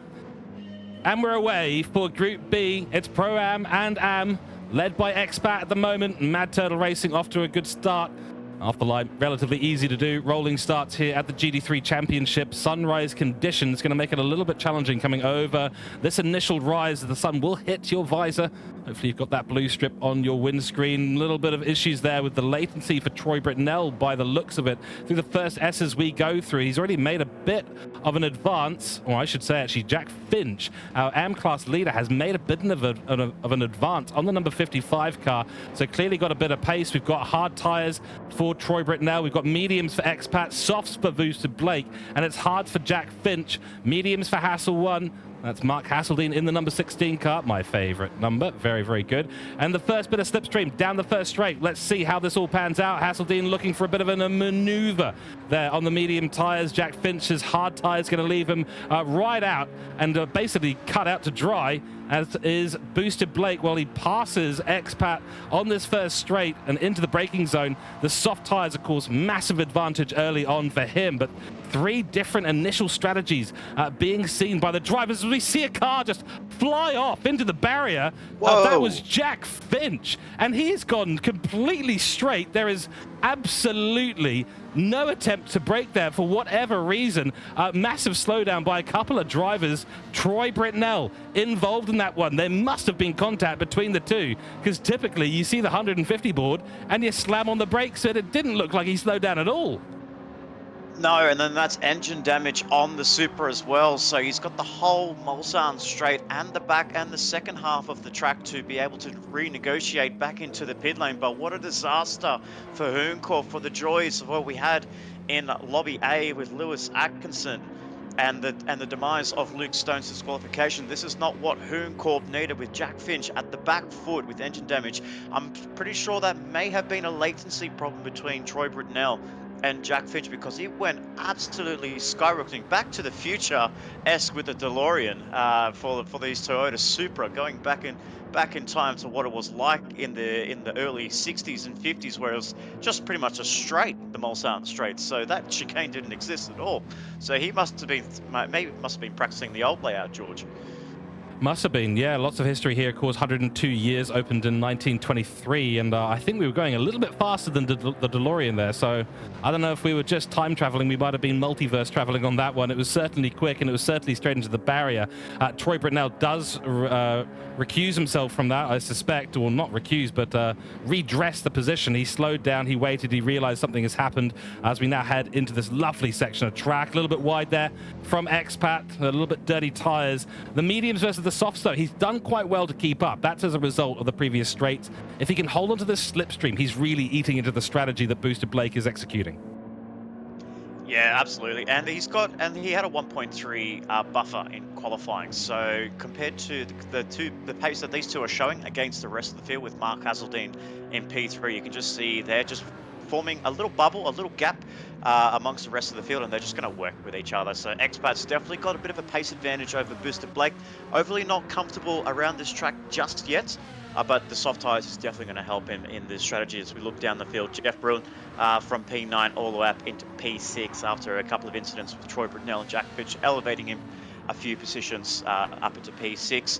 Mark Hogan in P5 for the Aster Racing, with Richard Robertson making it a Aster Racing sandwich with a filling of Gridline Racing Nissan GTR. So it's a bit of a mixed strategy that we have with the drivers. Obviously, we saw this in Group A, in Lobby A, with the Elite and Pro. Some were starting on the racing mediums, racing hards, and the racing softs. It is a very hard track to really get the strategy down pat, because it is a 50-minute race, and we did see that the time limit can be a big factor. So whether the drivers are looking to get those hard tires out of the way, as we saw some of the drivers in Lobby A do, we're looking at a lot of Lobby B drivers doing very similar, but we are seeing a lot of that middle compound, that racing mediums being used, especially with the MR cars, the Ferrari, the Honda NSX, the Peugeot, and the Porsche 911.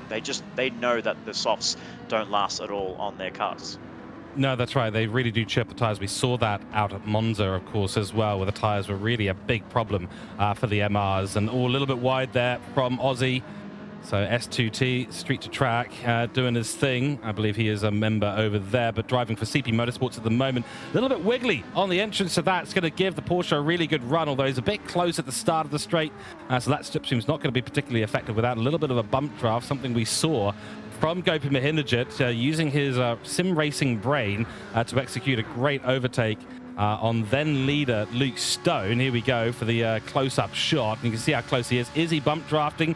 Well, he's close enough to do it. No, he's going to dive out to the inside. Here we go into the braking zone, and this is the key part. Will he be let on the brakes? He is. Looks like there might have been a little bit of netcode contact there. So a little bit of a laggy lobby that we have at the moment in this race. Whether or not it was playing a factor between Troy Britnell and the other driver involved, who someone will remind me, probably Nick, at some point. But yeah, that's certainly something that's plaguing this lobby at the moment. Let's have a little look around the grid, and still leading Booster Blake has started to build that gap now.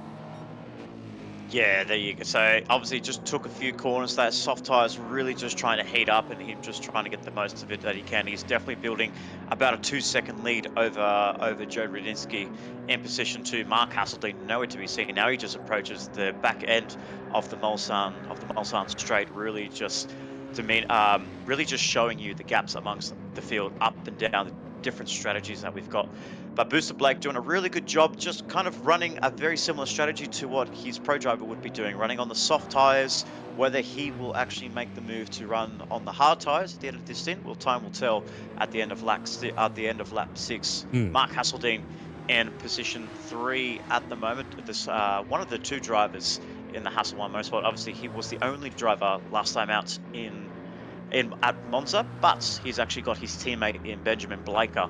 That is the SM Cosmic driver right behind in position 10. So he's doing a good job. It's good to see him on track here at MotorMotion E-Series. He has been a former member of MotorMotion E-Series, so it's been a while between drinks, but he is back in season 3 for this GT3 championship. Very excited to see how he goes, see how he performs in the AM class, running 10th overall, but ahead of a couple of the AM drivers in Graham Splint in Blue Dog and Jack Finch, who would have had to have come into that pit lane, fixed his car up, engine damage, front splitter, rear wing, suspension. What else can you?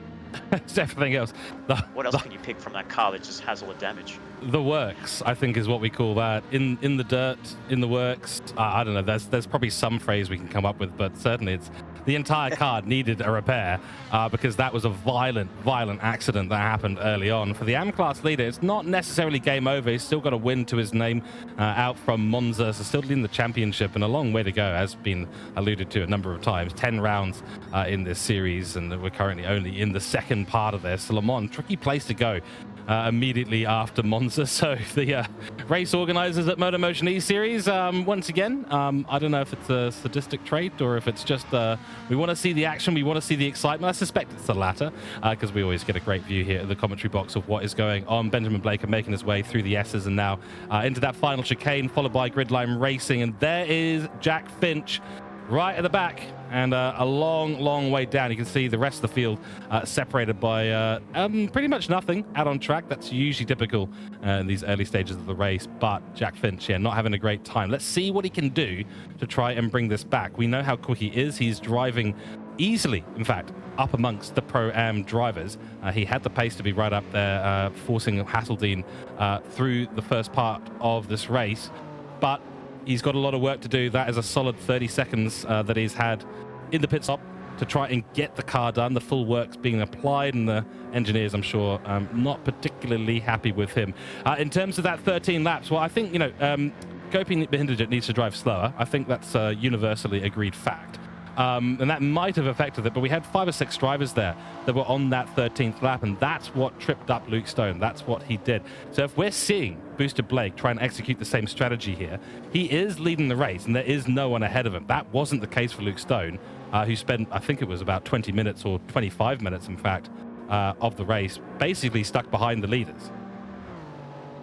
Yeah, so with Blake Williamson, just clear track. He's got a good gap over Expat. No threat at all from the drivers from third downwards, because they're exiting the first part of the chicane of the Mulsanne Straights. And yeah, he's now approaching the second half of the chicane at the end of in the middle of the Mulsanne Straights. So Blake Williamson, I feel like he can really put the foot down, really just try and bank in a few qualifying laps, try to preserve some fuel at the same time, just running that 6 lap maximum on the racing softs. But he's doing lap 3, and they actually got some decent wear on the cars. It's actually looking at around about 25% all around the front and the rear. So if we're doing the calculations here, 25%, and if we're looking around about towards lap 6, he'll still have enough tires and enough fuel to be able to get to lap 6 and comfortably get to lap 6 to maybe even think about running another set of softs, and then hopefully, if he gets his maths right and gets the timing right, with just over 4 minutes to go, come into the pit lane, throw on a set of hards, doesn't matter where you are, and hopefully, fingers crossed, it benefits you over the long term. But just giving you a bit of news as well, George, it is a double whammy for Lightning Motorsports, with Mitch Collin not actually participating in this lobby. Troy Britnell has disconnected from the lobby as well, so it's a double blow for Lightning Motorsports. The crash that he had with Jack Finch on lap 1 and Mitch Collins' DNS, unfortunately, it's a double whammy for that team. Damn. All right, that's unfortunate for them for sure, but Lightning Motorsports will know that they'll bounce back from this, and whether it's an internet issue or a host lobby issue, as we all know, GT7 can be a little bit here and there with its connection for lobbies. So hopefully we do see that improve in round 3 for them. At the moment, yeah, look, hindsight's everything. But if I'm Boosted Blake, I'd be thinking about doing that one lap medium, one lap hard mandatory lap, maybe after this stint rather than right at the end. It's something that really becomes a bit of a secondary thought at the end of the day. But the drivers all know these tracks. They all know the GT7 engine very, very well. In a way, when you've got a timer that can only go to 3 minutes and you've got a lap that's 4 minutes long, you surely must be in the situation where you're thinking, I've got to make sure I get my mandatory out of the way immediately. Otherwise, you know, you run the risk of being in a situation, if you do that right at the end lap, and arguably it may well have been better for Luke Stone to do a one hard lap like we saw Lewis did. You know, got it out of the way right at the beginning, got into clean air, and then charged through the field. That might have been a better approach to it. So we do wonder if Boosted Blake is going to make a similar strategy call today. Yeah, but then we're looking at those lap times there, 4-minute 2.4 versus a 4-minute 3.8. So obviously a lot faster than expat in Joe Radinsky in P2, but at the same time, it's not really the soft type pace that you want to be setting. You should be looking at around about a 4-minute lap, a 4:01 kind of lap time to be able to make a decent strategy work. But if the drivers here in Lobby B, obviously not trying to throw water, try not to throw dust in their eyes, but at the same time, it's about 13 laps is a task here for our drivers here. They have to really they really have to concentrate, really nail in their entry and exit points. No mistakes on the car. Keep it straight, keep it clean. Not get any half-second penalties. As we see Jeff Bruin run wide before the corner before Tetra Ruse after the Dunlop chicane, really struggling, and he goes wide on the exit of Tetra Rouge as well, so he's going to be definitely picking up a half-second penalty next to his name, a full second to his name rather. So that's just a double whammy from half-second to full second. But he's got the straight line advantage over Mark Hogan, so you'll see that GTR close in on the back of the Peugeot RCZ very quickly. But going back to the point of the strategies, look, if it's going to be a 12-lap race, if that's what we're projecting, I would actually go with your theory. You know, I would say run about 5 laps of qualifying pace, do 1 lap on the hards, and then, because then you've got the hard tires out of the way, throw the car back onto a set of softs and just go full send right up until the timer hits the 0 mark. I don't see why not. I mean, certainly my approach to things, and I'm not, big disclaimer here, I am not a very good racing driver, certainly a worse strategist than I am a driver, that is for sure. But my usual temptation, whoa, as Jeff just absolutely outbrakes himself, although I'd have to say Mark Hogan was extremely slow into the chicane Michelin. Very scary moment there for Jeff Bruin. Mark Hogan saw a torpedo flying at him in his rear vision mirror. Luckily, no contact from what we could tell between the two drivers, so that won't have affected anything, as we do see Hogan having picked up a 0.5-second penalty. So at the moment, the battle for 5th, defined by penalties and under or over braking into corners. Nice tight line for Jeff. But yeah, scary moments there for the AM class driver in Mark Hogan. Of course, Jeff will be flying up behind him, Pro-Am class. Of course, we know he's got pace. Let's just see. Regardless, I think you're better to get your mandatories out of the way quickly.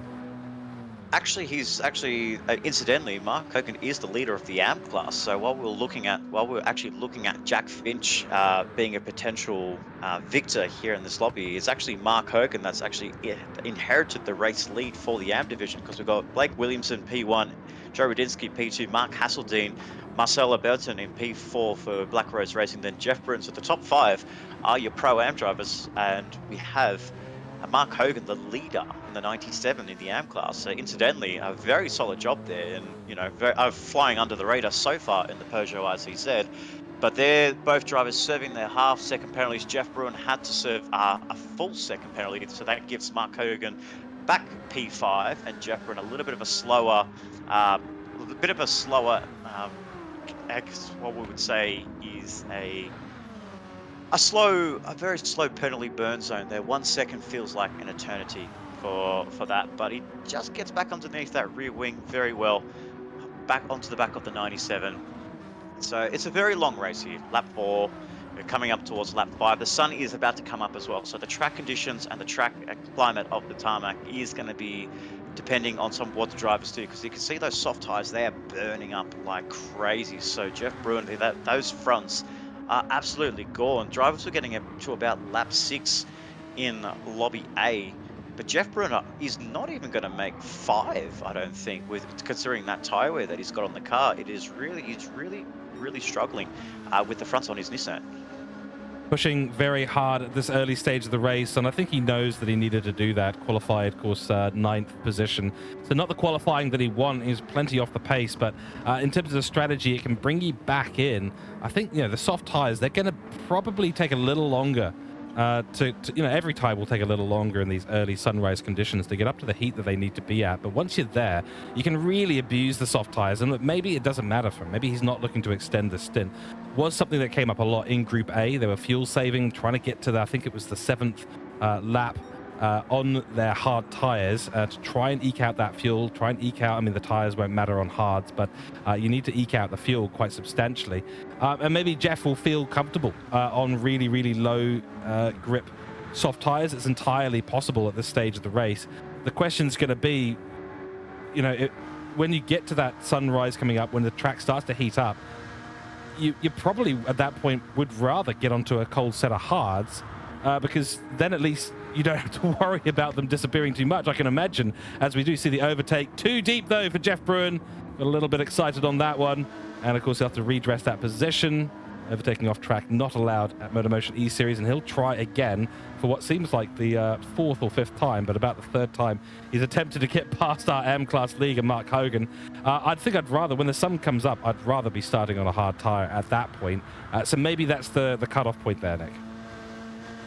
Yeah, absolutely. And we just saw that braking performance. We saw Jeff Bruin have really strong brakes on his car back at Monza, but I feel like his brakes are fading quite a fair bit. He's just missing his corners, braking a little bit too deep, getting a little bit flustered with that GTR's front tyre wear on both the left and the right-hand side of his car. So not really able to get to grips with his soft tyres as they degrade very quickly. But yes, for my strategy for my race, I just initially felt that it is coming into that early morning sunrise stage of this around here at Le Mans. But at the same time, it was just more about just getting that tire out of the way. They would heat up generally, yes. You're looking at I was looking at a 4:03, a low 4-minute 3-second lap, almost into the 4-minute 2s. So the pace does get better, but just with that fuel saving that you can actually do, it really helps you out so much at the end of this race, because it is a long circuit, and as well the pit transit time, and something that was mentioned in the lobby A broadcast, is that the pit transit time is so long around here that the cutoff, the cut screen to go into pit entry, then into your pit booth, and then changing the tires, and then putting the fuel in, and then exiting the pit lane, it's well over 35-40 seconds. So it is a very long period of time. So that fuel saving that you can do, you can save 3, 4, 5 seconds of fuel saving. It actually helps you get better track position, as we saw with some of the drivers in the back of the field. As we see a loose Porsche at the back there of Legendary Berry just go really squirrely on the exit of Arnage. But it's all about that fuel saving. I definitely feel, in my personal opinion, for a track that is long and has a really long pit transit time, fuel economy is the #1 priority over tires. Yeah, I generally agree. And you got it. Oh, that is a big impact with the wall for Mark Hogan. Absolutely massive. So let's see. Has he picked up any damage from that? He has. He's completely buckled the right-hand side of the car. Front bumper damage as well. So not a great situation for Mark Hogan. He's not really in a AM class fight right now. Obviously wants to stick with Jeff Bruin as much as possible. There's a 0.5 second penalty, the cherry on top. He'll happily carry this damage for a little while. We'll do a full standings grid review in a few moments time, but certainly when you've got a track with such a high average velocity around the circuit, I mean, we're talking probably the highest out of the entire season here, probably well past 200 kilometers an hour average, maybe even creeping towards 230 to 240 even. Just given the amount of high average speed, you don't want to be sitting in the pit lane. You do not want to be, because everyone else is moving relatively to you, moving a lot faster. Go to Brands Hatch, not a problem. Don't worry about it. Pit as much as you like. Not going to be an issue because the relative velocity is significantly lower than at Le Mans. Right, let's go around the entire grid as we do see Mark Hogan continue to now tiptoe around the circuit. He'll be overtaken on the straight by Jeff Bruin in first place with very dead tires, but still with a great gap back to Joe Rudinsky. It is Boosted Blake for Hooncorp Esports with the fastest lap as well. Very nice rounded number there, 402.4 flat. Then it is Joe Rudinsky in second, still on the medium tire. Fuel looking okay at the moment.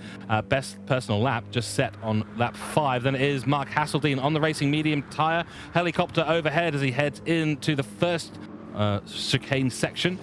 Great place to go racing. He's being chased down, though, by Calculated Risk, who's on the racing hard tires, so there must be a crossover happening. We'll return to that battle in a few moments' time. Jeff Bruin, of course, has made it past. No surprise there, but the tires are looking... Oh, my goodness. Well, we'll return to that as well. Wow. He's going to make it.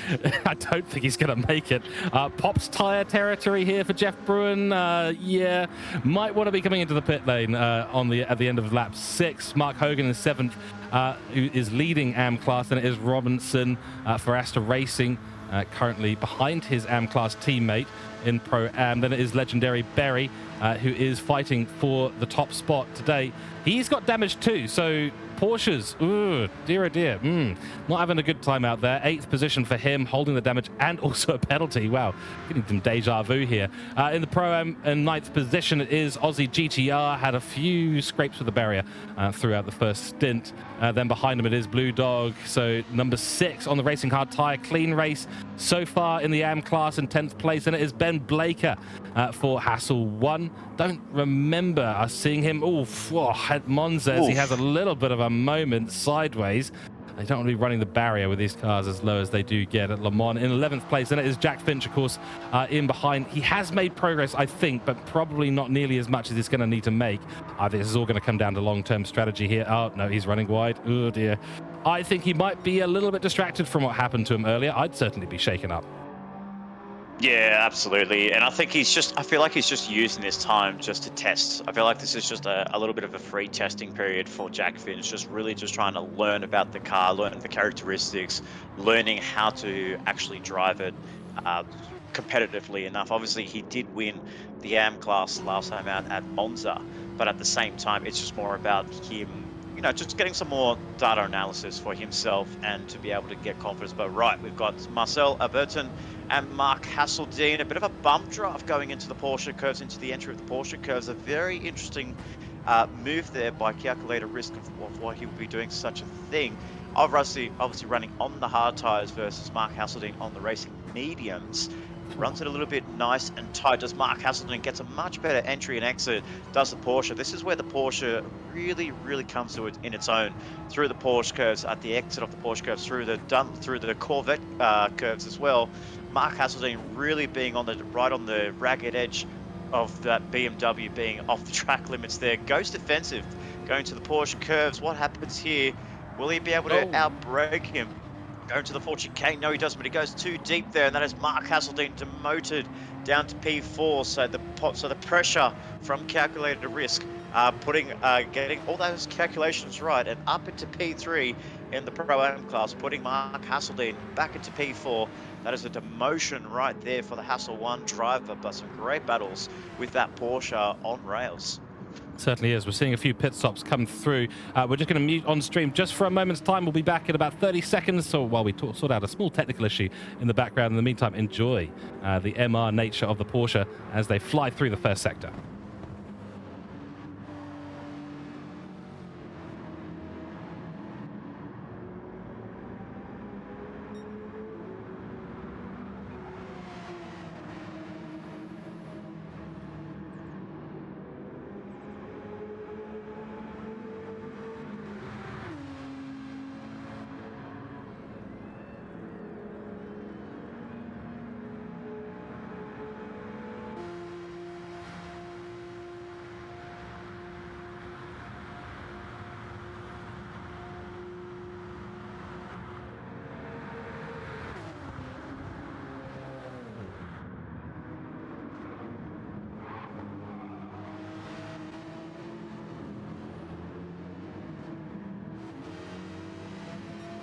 All right, we are back, and we think we've sorted out the technical issues. We'll continue to monitor as we go through. Let us know in chat if you're picking up any issues with our audio. Right, Hasel1 will have the pit. We've seen a flurry of pit activity so far. That means that Joe Rudinsky has now retained the lead of the race. And we did see Booster Blake come in. He's now spat himself out. Where is he? He is here on the racing soft tyres. So he's going soft, Nick. It's a bold strategy. See if it works out for him. It's bold indeed. He's doing the Luke Stone strategy here. Just double soft and a hard finish. Hopefully he gets the timing right, because we've got about 23 minutes now till the end of this race. It's going to be tight. It's just qualifying. He just needs to do qualifying laps. 4-minute ones, 4 flats. You know, get those laps in, and then throw on a hard tire, and then do your absolute best to try and get that P1 back. Because I feel like at the moment, Expat on the racing mediums is doing a really nice job. His next stint will definitely be a hard tire stint, so he's in the box seat to complete his mandatory requirements, while Booster Blake Williamson on the teething edge of what could be a reminiscence of Lobby A with Luke Stone. Yeah, indeed. Is it ironic that the faster he goes, the more in jeopardy he is for getting onto the 13th lap? So building the jeopardy, and we'll see what happens at the end of this race. Jeff Bruin has moved on to the hard tyres, full tank of fuel for him as he heads through the Michelin chicane. On he goes, and looks like he is happy to be back onto those fresh tyres. He has cleared Hogan by a significant amount. Hogan has repaired the damage. That is the reason why there is such a difference there. He's gone onto the medium tyres, so he's gone hard to mediums. Jeff Bruin has gone soft to hards, and then behind there we can see Legendary Berry and Robinson now in a bit of a scrap here, but it is Legendary Berry in second place in AM class and trying to fight back against Mark Hogan, and that damage has brought Legendary Berry right back into contention. However, Robinson can spoil the party here a little bit. He can get involved in this and either hold up Legendary Berry, or certainly help to push Mark Hogan along. Crikey, that's a scary moment for both of them. It's not an easy corner, that. No, absolutely not. And it could be a good result here for Black Rose Racing, with Calculated Risk sitting P2 in class in the Pro-Am, as well as Legendary Berry P2 in class, with a potential of a victory in the AM class. So he's right up there. Richard Robertson right behind there. Both drivers went wide on the exit of the Mulsanne corner at the end of the Mulsanne straight. So luckily, none of them actually picked up a half-second penalty. So they're cleared, done and dusted. Ooh. But it's just a thing. Is he just late on the brakes? They've thought about it. Pushes a Porsche onto the gravel at Indianapolis, and then through Arnage, just actually has to redress and actually drops back from the advantages that he gained on Mark Hogan. But I just feel like as well, like it's always a driver's mentality as well, George. It doesn't matter what title you have next to your name, Pro-Am, Am, Elites, or Pro. You're racing for position. This kind of feels like an ordinary GT7 lobby, where you're actually racing for track position, and you're not really thinking about where you finish in class. Because yes, you might be finishing P2, a great achievement for your team and great valuable points for your team. But I feel like it's just about bragging rights, where you actually finish on track. If you can finish ahead of a Pro-Am driver in this race, you know, that's a few points going next to you, and a few extra bonus points going next to your name. So this is going to really help Legendary Berry if you can keep Richard Robertson right behind and the rest of the field. Oh yeah, there's always a bit of glory there. Certainly no ordinary race here though at MotorMotion E-Series. Get involved, ladies and gentlemen, if you are watching this and you're like, wow, this is great racing. Definitely better than the standard daily races happening on the Gran Turismo online multiplayer mode. That is for absolutely sure. I'm sure that wasn't the implication from you then, Nick. Just an ordinary daily race happening here. No, certainly not. But point well taken. Whenever you finish up above the category above you, it's just a bit of bragging rights. Hey, Mr. Jeff Bruin, do you really feel that you're Pro-Am? You got beaten by a couple of AM drivers last time out at Monza. I'm sure he'll appreciate that comment.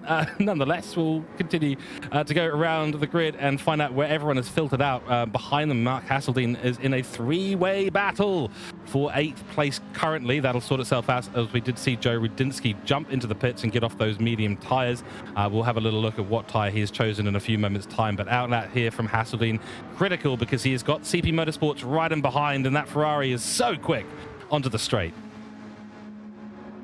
Yeah, absolutely. It's quick going onto the straight, but then he just needs to tuck underneath that rear wing of the BMW. You can just see that he's reading the part number of that BMW M6. Just he's right tucked underneath there, and he's got Blue Dog right behind him. So just giving a little bit of a pump, a little bit of a push and shove for the 197 on Hasel1's car number 16. He's actually got Graham Splint right behind as well. So whether this is actually going to help Hayden Jones actually build that gap on Graham Splint in the car number 6. I'm not so sure if it's a wise strategy there, because he actually loses out on that first part of the chicane there, and he loses all that time to Mark Hasseldean. And here comes Graham Splint with the very fast GDR. See what he can do as he gets to the second chicane here at the Mulsanne straight. What does he do? Does he bump draft? No, he says, I'm not doing your strategy. I'm going to pull out. Car number 6 on the inside line of going into the second chicane. Can he get the braking performance on that GTR and pass the 197 into the braking zone? They go clear as day, and that's Graham Splint up into position 9. The AM class driver, P3 overall. So a great result here. Could be a great result here for Graham Splint, 3rd in class, but a position ahead of Hayden Jones in Aussie GDR. I think this is evident of the dark side or the Jedi side, isn't it? You know, do you work with the other drivers out there, or do you let your anger consume you? Much hate I feel in this GTR today, as it decides to do the overtake instead of helping out. But at the same time, you've got to be a bit selfish on track, and you have to be selfish in terms of your strategy, especially when you're on the soft tires, which is exactly where Graham Splint finds him. He's got to be on the dark side of the force at the moment. If he's not, he's going to be just sitting there wasting these tires. Yeah, and at the same time, this is a 50-minute race. We're not looking at around about a 2-3 hour race where you actually be playing that team game, just finding a buddy, finding a partner, and just bum drafting yourself down the Mulsanne straight, and even going into Indianapolis, where the drivers are coming into right now with Blue Dog behind Mark Hasseldean. It's a short race. It's a short, fast race. Now just gets the braking performance there on the GDR. Very strong braking performances there just to avoid an accident. And he's looking to try and stick the nose around the outside of the BMW, going into Arnage, thinks better of it. Very, very tight entry and exit is that corner.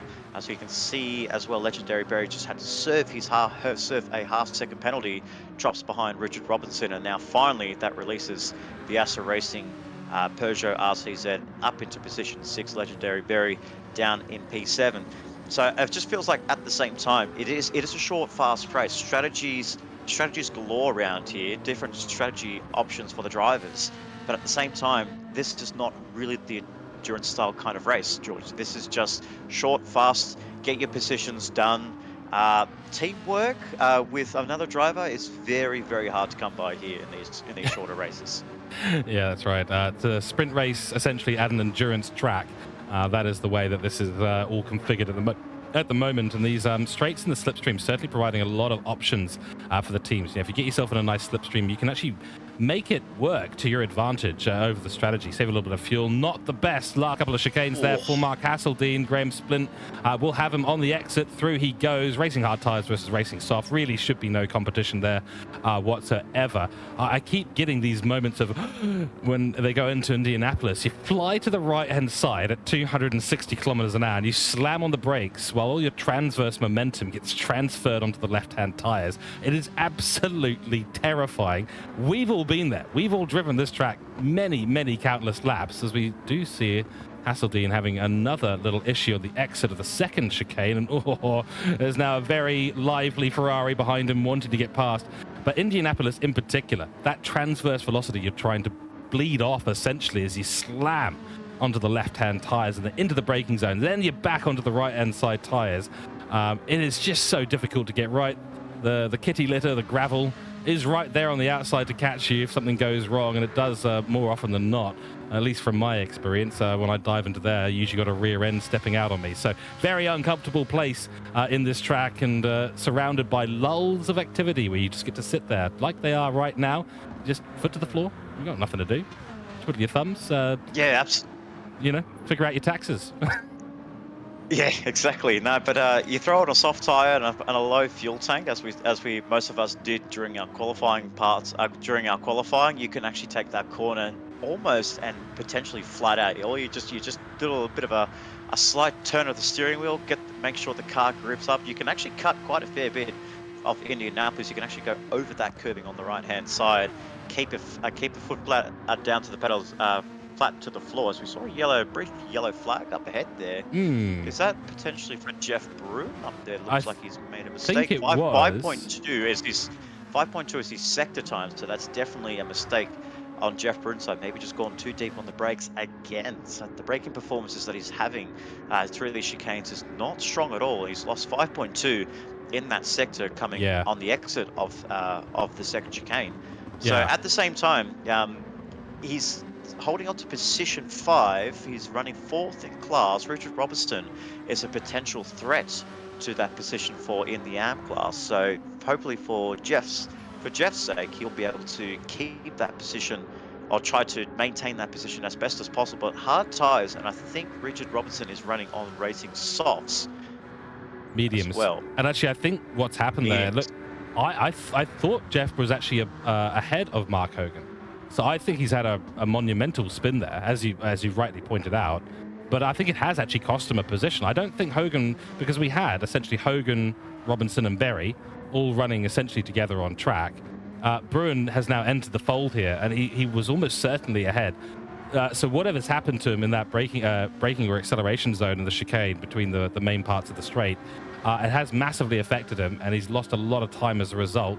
Legendary Berry serving a penalty that'll bring Graham Splint into the picture here. This is the battle for second place in the AM class. Here we go. Softs versus hards.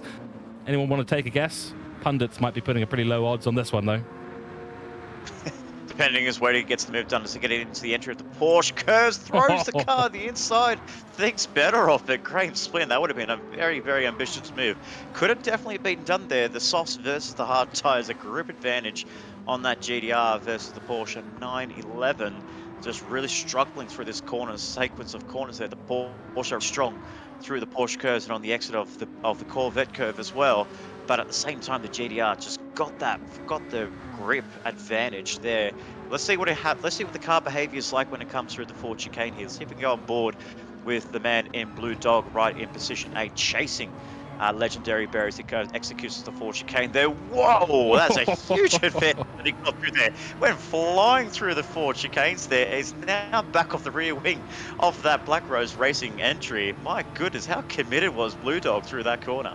Oh, so committed. Now the track widens out. He'll launch it down the outside line. Interesting choice, but a defensive maneuver there from the Porsche driver. Has he outbraked himself? No, he hasn't. So actually, that's a really nice defense for Legendary Berry. Gets a little bit loose on the exit, but nothing that Blue Dog can do at all to sort of recapture the moment of glory he had at the final chicane, where he absolutely flew through there.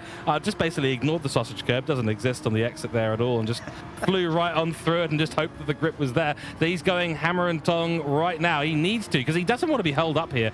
This is going to be his opportunity. He will get past, although he might have to do a little bit of bump draft. He might see another Gopi Mahinderjit move. Nope, side draft it is. And GDR puts the power down. Oh, guys, be careful, be careful. These are sensitive machines here, as we see Legendary Berry wants to tuck back into the slipstream and nearly makes contact with the rear wing, and there will be a little bit of bump drafting towards the end here. Is it going to be a defensive send up the inside? This is great battle here. AM class second place, now held by Graham Splint. He has done fantastic work, and guess what? It is only 2 more cars up ahead.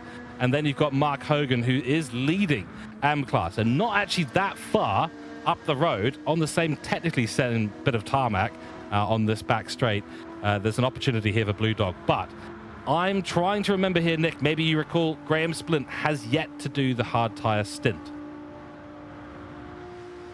Yeah, that is quite an interesting strategy. You know, you've got my mind blank as well. I'm not so sure. I feel like we've caught ourselves out here, ladies and gentlemen. This is the great vibes that we have here in the commentary room between myself and George Cook. But I feel like he's actually, from memory, I feel like he has done it. I mean, I don't want to second guess myself. Yeah. And then praise Graham Splint as a hero of running the strategy here, running. Well, let's look at the time in class. Let's look at the lap times here, because that's first stint before that 4:42, 4:07. That's surely hard tyre territory. I'm sure it has to be as well. So I feel like he has done that. Sorry, interruption here. Jeff Bruin has had another issue. Yes, he has. Jeff Bruin has gone off at the... Oh, correct me if I'm wrong, but that's Mulsanne. Yes, it is Mulsanne. Yep. Jeff Bruin having another shocker here with only 9 minutes to go. He's dropped another few positions after having made up from P9 to P4. He is now back to P8 in this race on the hard tire, trying to get to that second stint. Or maybe to the end of this race. Yeah, in fact, actually to the end of this race. He's lost it all. Every single bit of hard work that he has put in, it is gone. This is just Monza all over again for Jeff Bruin. Like, you know, we saw the great performance that he had at Monza early on in that race, and even now through at Circuit de la Sarthe, he's been putting on a great performance in the early stages, but just fades towards the end of his stint here. So it's definitely not what he's been wanting so far to start his GT3 campaign. Obviously, we've got 41 minutes 45 seconds completed, so just over 8 minutes to go to the just over 8 minutes to go to the end of this race. But it just seems to not be getting to grips with this hard tire. He hasn't been able to switch them on whatsoever, so he's really struggling on those hard tires down to P8. And if I'm looking at my calculations right, we're looking at around about P5 in class, but he's got 3 drivers from the AM class outscoring him. So that's more points for the AM drivers, whilst the driver in the Pro-Am is, I don't know, what can you say? He could just kind of maybe just underprepared for this race, you would think? Maybe just not having that performance that he would like to have. Kind of feels like a little bit this been going on for Jeff Bruin. Obviously, great performance at Monza at the beginning of the race. Great performance, great start here at Le Mans, but just fades so quickly. Yeah, it is one of those things. We did hear from Jeff Bruin when it came to round 1. He didn't have time to prepare at all. So it did end up in a situation where he said, well, look, you know, at the end of the day, if you don't prepare, well, you're not going to have the tools at your disposal, the strategy information to understand where you're going to end up in a race like this. You know, to quote a man who whispers at tires, it's a thinking man's game here at MotorMotion E-Series. You do have to do the time to prepare for these races. If you don't do that, you are going to suffer through these races, and even small little inconsistencies, the little mistakes there start to build up, and then you may not have the knowledge or the information to adjust as well. So tricky one. And I know that we all know that Jeff is the league administrator for the GT3 championship at MotorMotion E-Series, so he's got a lot on his plate already. Then of course, you know, personal life and professional life all going on at the same time. It's not easy to find the time to really properly prepare every single week in, week out, so we completely understand. But yeah, certainly a couple of initial rounds, first couple of weeks to forget there for Jeff Bruin. Let's take a little look at our top 3, Nick, because Pro-Am class is very well separated at the moment, but we've got Booster Blake on the alternative strategy. Has the fastest lap still to his name, but has done 2 soft stints, needs to come in relatively soon, I would say, if not this lap, to do that hard stint. Expat on the hards right now, running 404s on that previous lap, with calculator risk picking up penalty after penalty, as we saw. We were on board with him while discussing Jeff Bruin's probably eventual disappointment with his race today, but 1 second of penalties to his name. Not going to bring him back in range of Mark Hogan, and Mark Hogan's pretty solid at the moment, though he still does have Blue Dog charging after him and good to the end of the race. Fuel issue as well for Mark Hogan. So there is still a battle on for AM class lead at the moment, as the top 3 spread out and running their own races at the moment. The question is going to be, when does Blake pit? Does he do it now? I'd say you might as well. He has to do it now. Yeah, he has to. We're coming up to about 45 minutes into this race, so 5 minutes to go. So if he wants to play this smart and not do the Luke Stone strategy, you've got to pit right now. So just play it safe, keep it simple, get that 747 into P2, because he's got a great gap over calculator risk in P3. So he can just slot in behind Expat, just concede the victory to the Mad Turtle Racing Mercedes AMG. Not trying to brag here, by the way, George. Yes. But at the same time, needs to come in as he does right now. The sensible move, wise strategy there will give Joe Rudinsky the lead of the race there. You heard it here first, ladies and gentlemen. The pro driver at Mad Turtle Racing saying, just concede to Mad Turtle Racing. Just concede, guys. Don't worry about it. Don't think twice. Just concede. You're all good to go. And then, yes, the Luke Stone strategy, which is unfortunately now leave the mandatory tire lap to forever remembered. It will be. It's sort of like the 0.5 Scotties The Scotty penalties, the 0.5s that lose you a championship. Unfortunately, these things are becoming gospel here in the commentary box and to the wider public as well. But the Luke Stone strategy: do your mandatory lap on your mandatory tyre, pass the race distance, and then get unfortunately disqualified completely. We shouldn't laugh at all. It is really disheartening, actually, for Luke Stone and the stewards. It was a difficult decision for them at the end of the day. The letter of the law did stand in that case, but it is what it is. These are the quirks of GT7, and I think it's one of those things where you inevitably have to think a little bit about preparing for those outlying strategy calls, but sometimes it is just what it is. Right, Expat jumping into the lead on the hard tyres. Is on now essentially the last lap of this race. Actually, I'm not 100% sure. He might get one more. I think he might get a 13th lap here, but it's not going to be enough to finish the race on, because he will be past the 3-minute timer. We'll keep an eye on that one. I don't think anyone else is in jeopardy. Booster Blake now doing his lap, and the out lap will count, if I'm not mistaken. Yes, it does. That's correct. Yeah. So he will be able to complete this one racing lap in that 747, be able to fulfill the mandatory requirements of the racing hards. But yeah, just slotting into a nice perfect gap there in P2. Clear air in front, clear air behind, no risk at all from calculator risk in P3. So it's a 1, 2, 3, 4 for the pro class. Actually, we can see Mark Hogan down in P6 has actually dropped behind Blue Dog. So something's happened. Whilst we've been watching Boosted Blake in this championship, in this again during this pit stop sequences, he's made a 4-minute 15 lap time on lap 11. So big costly mistake there, which not only demotes him down to P6 in the overall leads, but loses P1 in the AM class to Graham Splint. Wow. So Graham Splint now on the final lap here, ladies and gentlemen, leads the AM class. What a crazy scene here for the Gridline Racing team. Gopin Mahendrijet wins the elite class. Graham Splint is now going to be a potential winner here in this AM class. We have had 3 different leaders in AM class today. We had 4 different leaders in Group A elite category. Now in the AM class, trying to replicate their elite counterparts. And Graham Splint, I mean, out of almost nowhere, has come on through the field based on, in some cases, some mistakes from other drivers. Certainly Mark Hogan has had an issue somewhere through the track on the medium tyres. He is on relatively low fuel. I thought it might have been, he would have got caught up because he had, actually, I think I know what he's done there. He was on very low fuel. I wonder if Mark Hogan has done a splash and dash at the end of this race.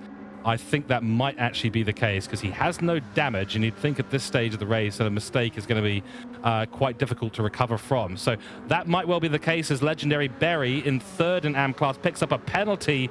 No AM class drivers there to pick up the pieces from that one. Jeff Bruin going to be trying to make an overtake, but he's under a lot of pressure and might even lose this 5th place spot in the Pro-Am category to Mark Hasel1, who's on a charge. And there, oh my goodness, no, it is Blue. Oh, Jeff on the brakes, and guess what? Graham Splint has had an issue. He's driven off the track. Oh no! Mark picked up damage. So Mark Hogan back into the lead of AM class again, and now we've got Legendary Berry with a penalty. Mark Hasel1 has overtaken Jeff Bruin, who finds himself back in his qualifying position. No damage on the car, but that's going to be another disappointment in the list of disappointments at Le Mans for him. Graham Splint. Sorry, I'm still trying to collect my thoughts on this. Graham Splint has had a huge error and given up what was essentially, I don't want to say this too lightly, but an easy victory in AM class for Gridline Racing, and himself has put himself in jeopardy. He's got another couple of corners to go. They will finish the race on lap 12 as we just jump back up. Will there be an extra lap? Yes, there will be by 7 seconds. Expat, slow down, mate. You had time to finish the race. You could have sat there at the checkered flag. You will do one more. In fact, you will get cut off, but the victory is yours. And 2nd place will go to Booster Blake, who has missed a couple of apexes there. Very close to calculator risk, who's come across the line with 0 fuel on board. Hold on. Oh, it's going to be close at the end, but there you go. 2nd and 3rd to those guys. Robinson will pick up 4th position in the overall and in the Pro-Am. And Mark Hogan and Graham Splint, it's on them to the end of this race. Couple of quarters to go. Mark Hogan needs to not make a mistake here. The pressure is building, sweat dripping down his face, through his visor, and whatever else he is going through right now. I'm sure a stressful situation. 1 quarter to go after this one. Keep it together. The GTR is looking rather fast through here. We know how quick he was, but it's not going to be enough. And that is going to be Mark Hogan winning AM class from the jaws of defeat, or from the jaws of victory. He grasped defeat. Legendary Berry ahead of Blue Dog. He got him on the line. Oh my goodness, he got him on the line. Oh my goodness. I just caught it on the back of the, sorry to cut you off there, George, but I caught him at the back going through the Ford chicane there.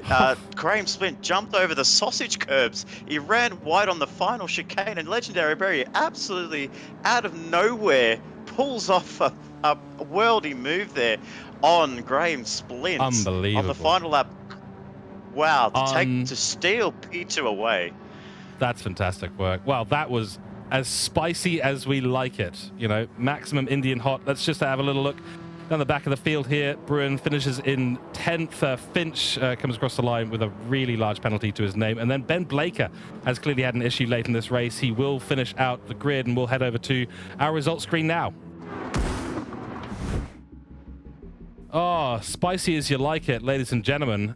Group B, just action right to the end. 1/13th lap finisher, Expat, does get to the 13th lap by 7 seconds, so does finish P1. Let's bring up our Pro-Am results.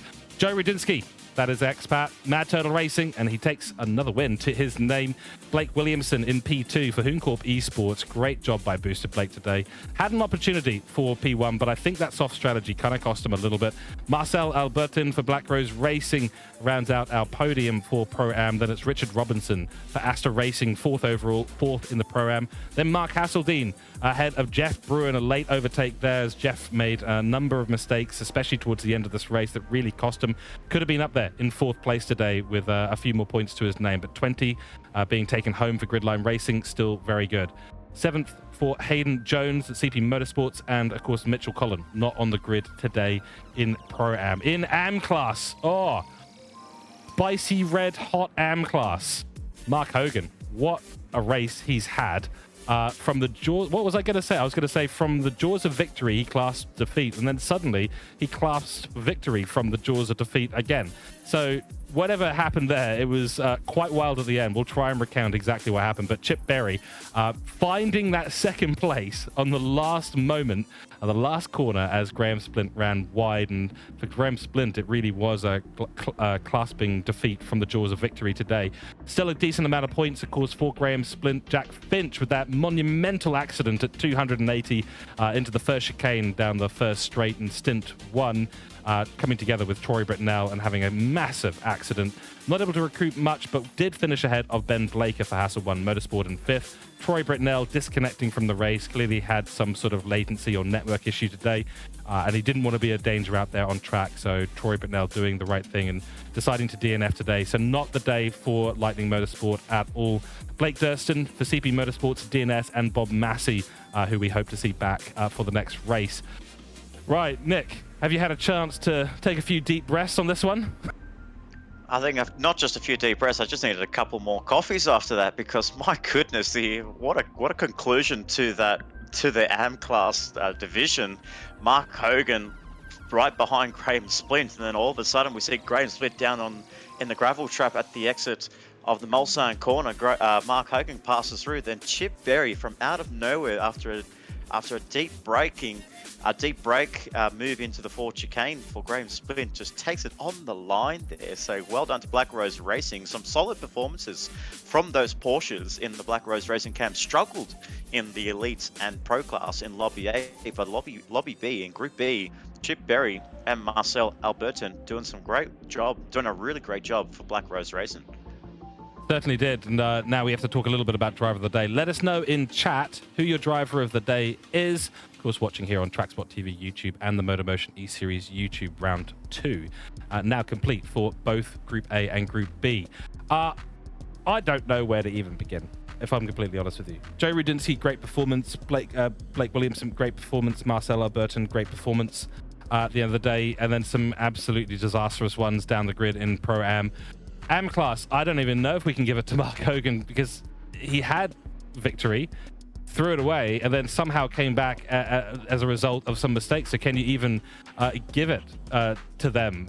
Really, at the end of the day, I'm not 100% sure. So I don't know really where to put my finger in terms of driver of the day today. I think, you know, Marcel Albertin, I think probably the cleanest race out of the grid. Yeah, I would say so. I mean, I'm not sure. I don't want to be biased to Joe. Obviously, he's done a solid job in the Mad Turtle Racing, running that medium and hard strategy. So it was just a clean race for him. Blake Williamson, as well, trying to emulate what Luke Stone's strategy, as well as Lewis Atkinson's, but just a different reverse. Obviously, Lewis starting on the hards and doing a double soft at the end. So I have to agree with you. I'm very torn of who can actually be driver of the day. So I feel like, for me, I feel like, you know, if I'm not going to give it to Joe, I feel like I might give it to Robbo in Richard Robinson for Aster Racing. You know, clean race. He struggled a lot back at Monza. Just hasn't really been on the game as much. Obviously, just trying to come to grips with the Peugeot RCZ. But I feel like P4 overall in a grid like this, I feel like it's a good result for Aster Racing to get 4th and P1 in their respective class, whilst the drivers in the Lobby A really struggled with Nick Pfaff and Matthew Johnson. I feel like those two have been putting on a great performance there. But Richard Robinson, great performance to seal P4 and to get away from all of that carnage there, making a few good overtakes on Mark Hasseltine, Jeff Bruin, and some of the AM drivers. So I feel like my drive of the day is going to go to Richard Robinson. Okay, help us split the difference, ladies and gentlemen, and we'll get to the standings. I think we did have the Pro and the Elite called out. We'll call out all of it just to make sure everyone's up to date. So in the AM title, that puts Mark Hogan up to a 2-point gain above Jack Finch, so 66 points for Mark Hogan. Then Jack Finch in P2 on 64 points. Chip Berry on the back of a good result today, 58 points, and Graham Splint, 51 points. So 5th place goes to Troy Britnell. And then is Bob Massey in 6th place, Ben Blake a 7th and 8th. Blake Durston in the Pro-Am title it is. Joe Rudinsky now on 70 points, a 10-point gap here with 2 wins to his name. So what a result from that man at Mad Turtle Racing. Blake Williamson in P2 for Hooncorp on 60 points. Marcel Albertin in 3rd place on 52 points. Close, though, to Mark Hasseltine and Richard Robinson, only a smattering of points behind them, and technically equal last, but equal second to last for Jeff Bruin and Hayden Jones on 40 points, and Mitch Collins still yet to gain points. The season pro title was Glenn Mead, Luke Stone, McCallum, not separated by much there. And then elite category, of course, Scope and Mahinajit on a similar dominant streak as we're seeing with Joe Rudinsky, 70 points, Lewis Atkinson 60, and Nick Pautessa, you're on 50 points, mate. So going quite well in the elite category there, 3rd overall. In the team's title, though, the end of round 2, it looks like this. P1, Hooncorp Esports by 1 point on 200 points. Followed by Mad Turtle Racing on 199, Gridline in 3rd on 182. So it's a bit of a gap there, 17 points or so. Then it's Aster Racing, Black Rose, Lightning, Hasel1, and CP Motorsports rounding out your top 8 teams. So I guess, you know, I don't want to call on your bias too much, and at some point I'll be calling on Andrew Scott's bias, no doubt. But Mad Turtle Racing still in it, only 1 point. That's not championship ending just yet, I don't think. No, absolutely not. And I feel like we're gelling very well within the team. Obviously, Glenn Mead being the veteran at Mad Turtle Racing, and the team owner, Mitch Gray, really just getting the guys in together to do some practice laps. And we're all really working hard behind the scenes to get this Mercedes up to speed of the GDR and the Toyota Supra and Ando's BMW M6. So we are putting in the hard work to try and get ourselves up there. And I feel like the results are paying off as well. So 1 point behind Hooncorp, behind one of the meta cars in this series. I think we'll take that so far. We're on round 2 of 10, so still a long way to go in this season. Anything can happen here. Drop rounds have to be considered as well, because we will be seeing a lot of drivers from the back of the field and teams that have struggled to score points be able to work their way up towards the front. So we have to be right on the game, right on the ball from now onwards to the end of round 10. But I'm really, really enjoying it, and I feel like, you know, the guys are working so hard, and I feel like everyone is having a great time out on track. Not just our team, but I feel like all the drivers that are competing in this campaign. It is very, very exciting, and the racing has been absolutely incredible. So I feel like season 3 is looking to be one of the best seasons that we have here at MotorMotion. Yep. Certainly is. And of course, looking ahead, we do have Brands Hatch. The race will be happening on 14th of October. The broadcast will be that Sunday. So keep an eye on the MotorMotion E-Series YouTube channel and the TrackSpot TV YouTube channel for the announcements, and the Facebook page as well. Go over to facebook.com/ I think it is MotorMotion E-Series. Jump on in. Plenty of news and articles being posted on a regular basis, and on the website as well, www.motormotioneseries.wordpress.com. Our primary sponsor, of course, Player1 Sim Gear. A huge thank you to them. Australia owned and operated for all your sim racing needs, whether you're sim flying, sim mowing the lawns, sim cleaning, or sim racing. You certainly can go to p1simgear.com.au and get yourself hooked up with the latest and the greatest gear available on the market. TrackSpot TV bringing you the broadcasting today. Check us out on www.trackspot.tv. We're so looking forward to Brands Hatch. I love this track with GT3 racing. You're not looking at the top speeds you would at a place like Le Mans, but you're certainly looking at some very interesting cornering situations, and the MR cars, I think, are pretty excited for this one coming up. So until then, we will check you guys out at a different time. We'll go to essentially the end of the stream now. So massive thanks to everyone who's tuned in today. It's been John Wright and Andrew Scott for Group A, myself, George Cook, and Nick Pautasso for Group B. Thank you all so much for tuning in today. Give us a like and a subscribe. Get involved on the Facebook pages, the Discords. Get involved in our socials. We really do appreciate the engagement. It helps us out a massive amount. And of course, subscribe. It is free, and you can always change your mind at a later date. Until then, stay safe. Have a great rest of your weekend. We'll see you back for round 3 here at the Player1 Sim Gear GT3's Championship. Until then, goodbye.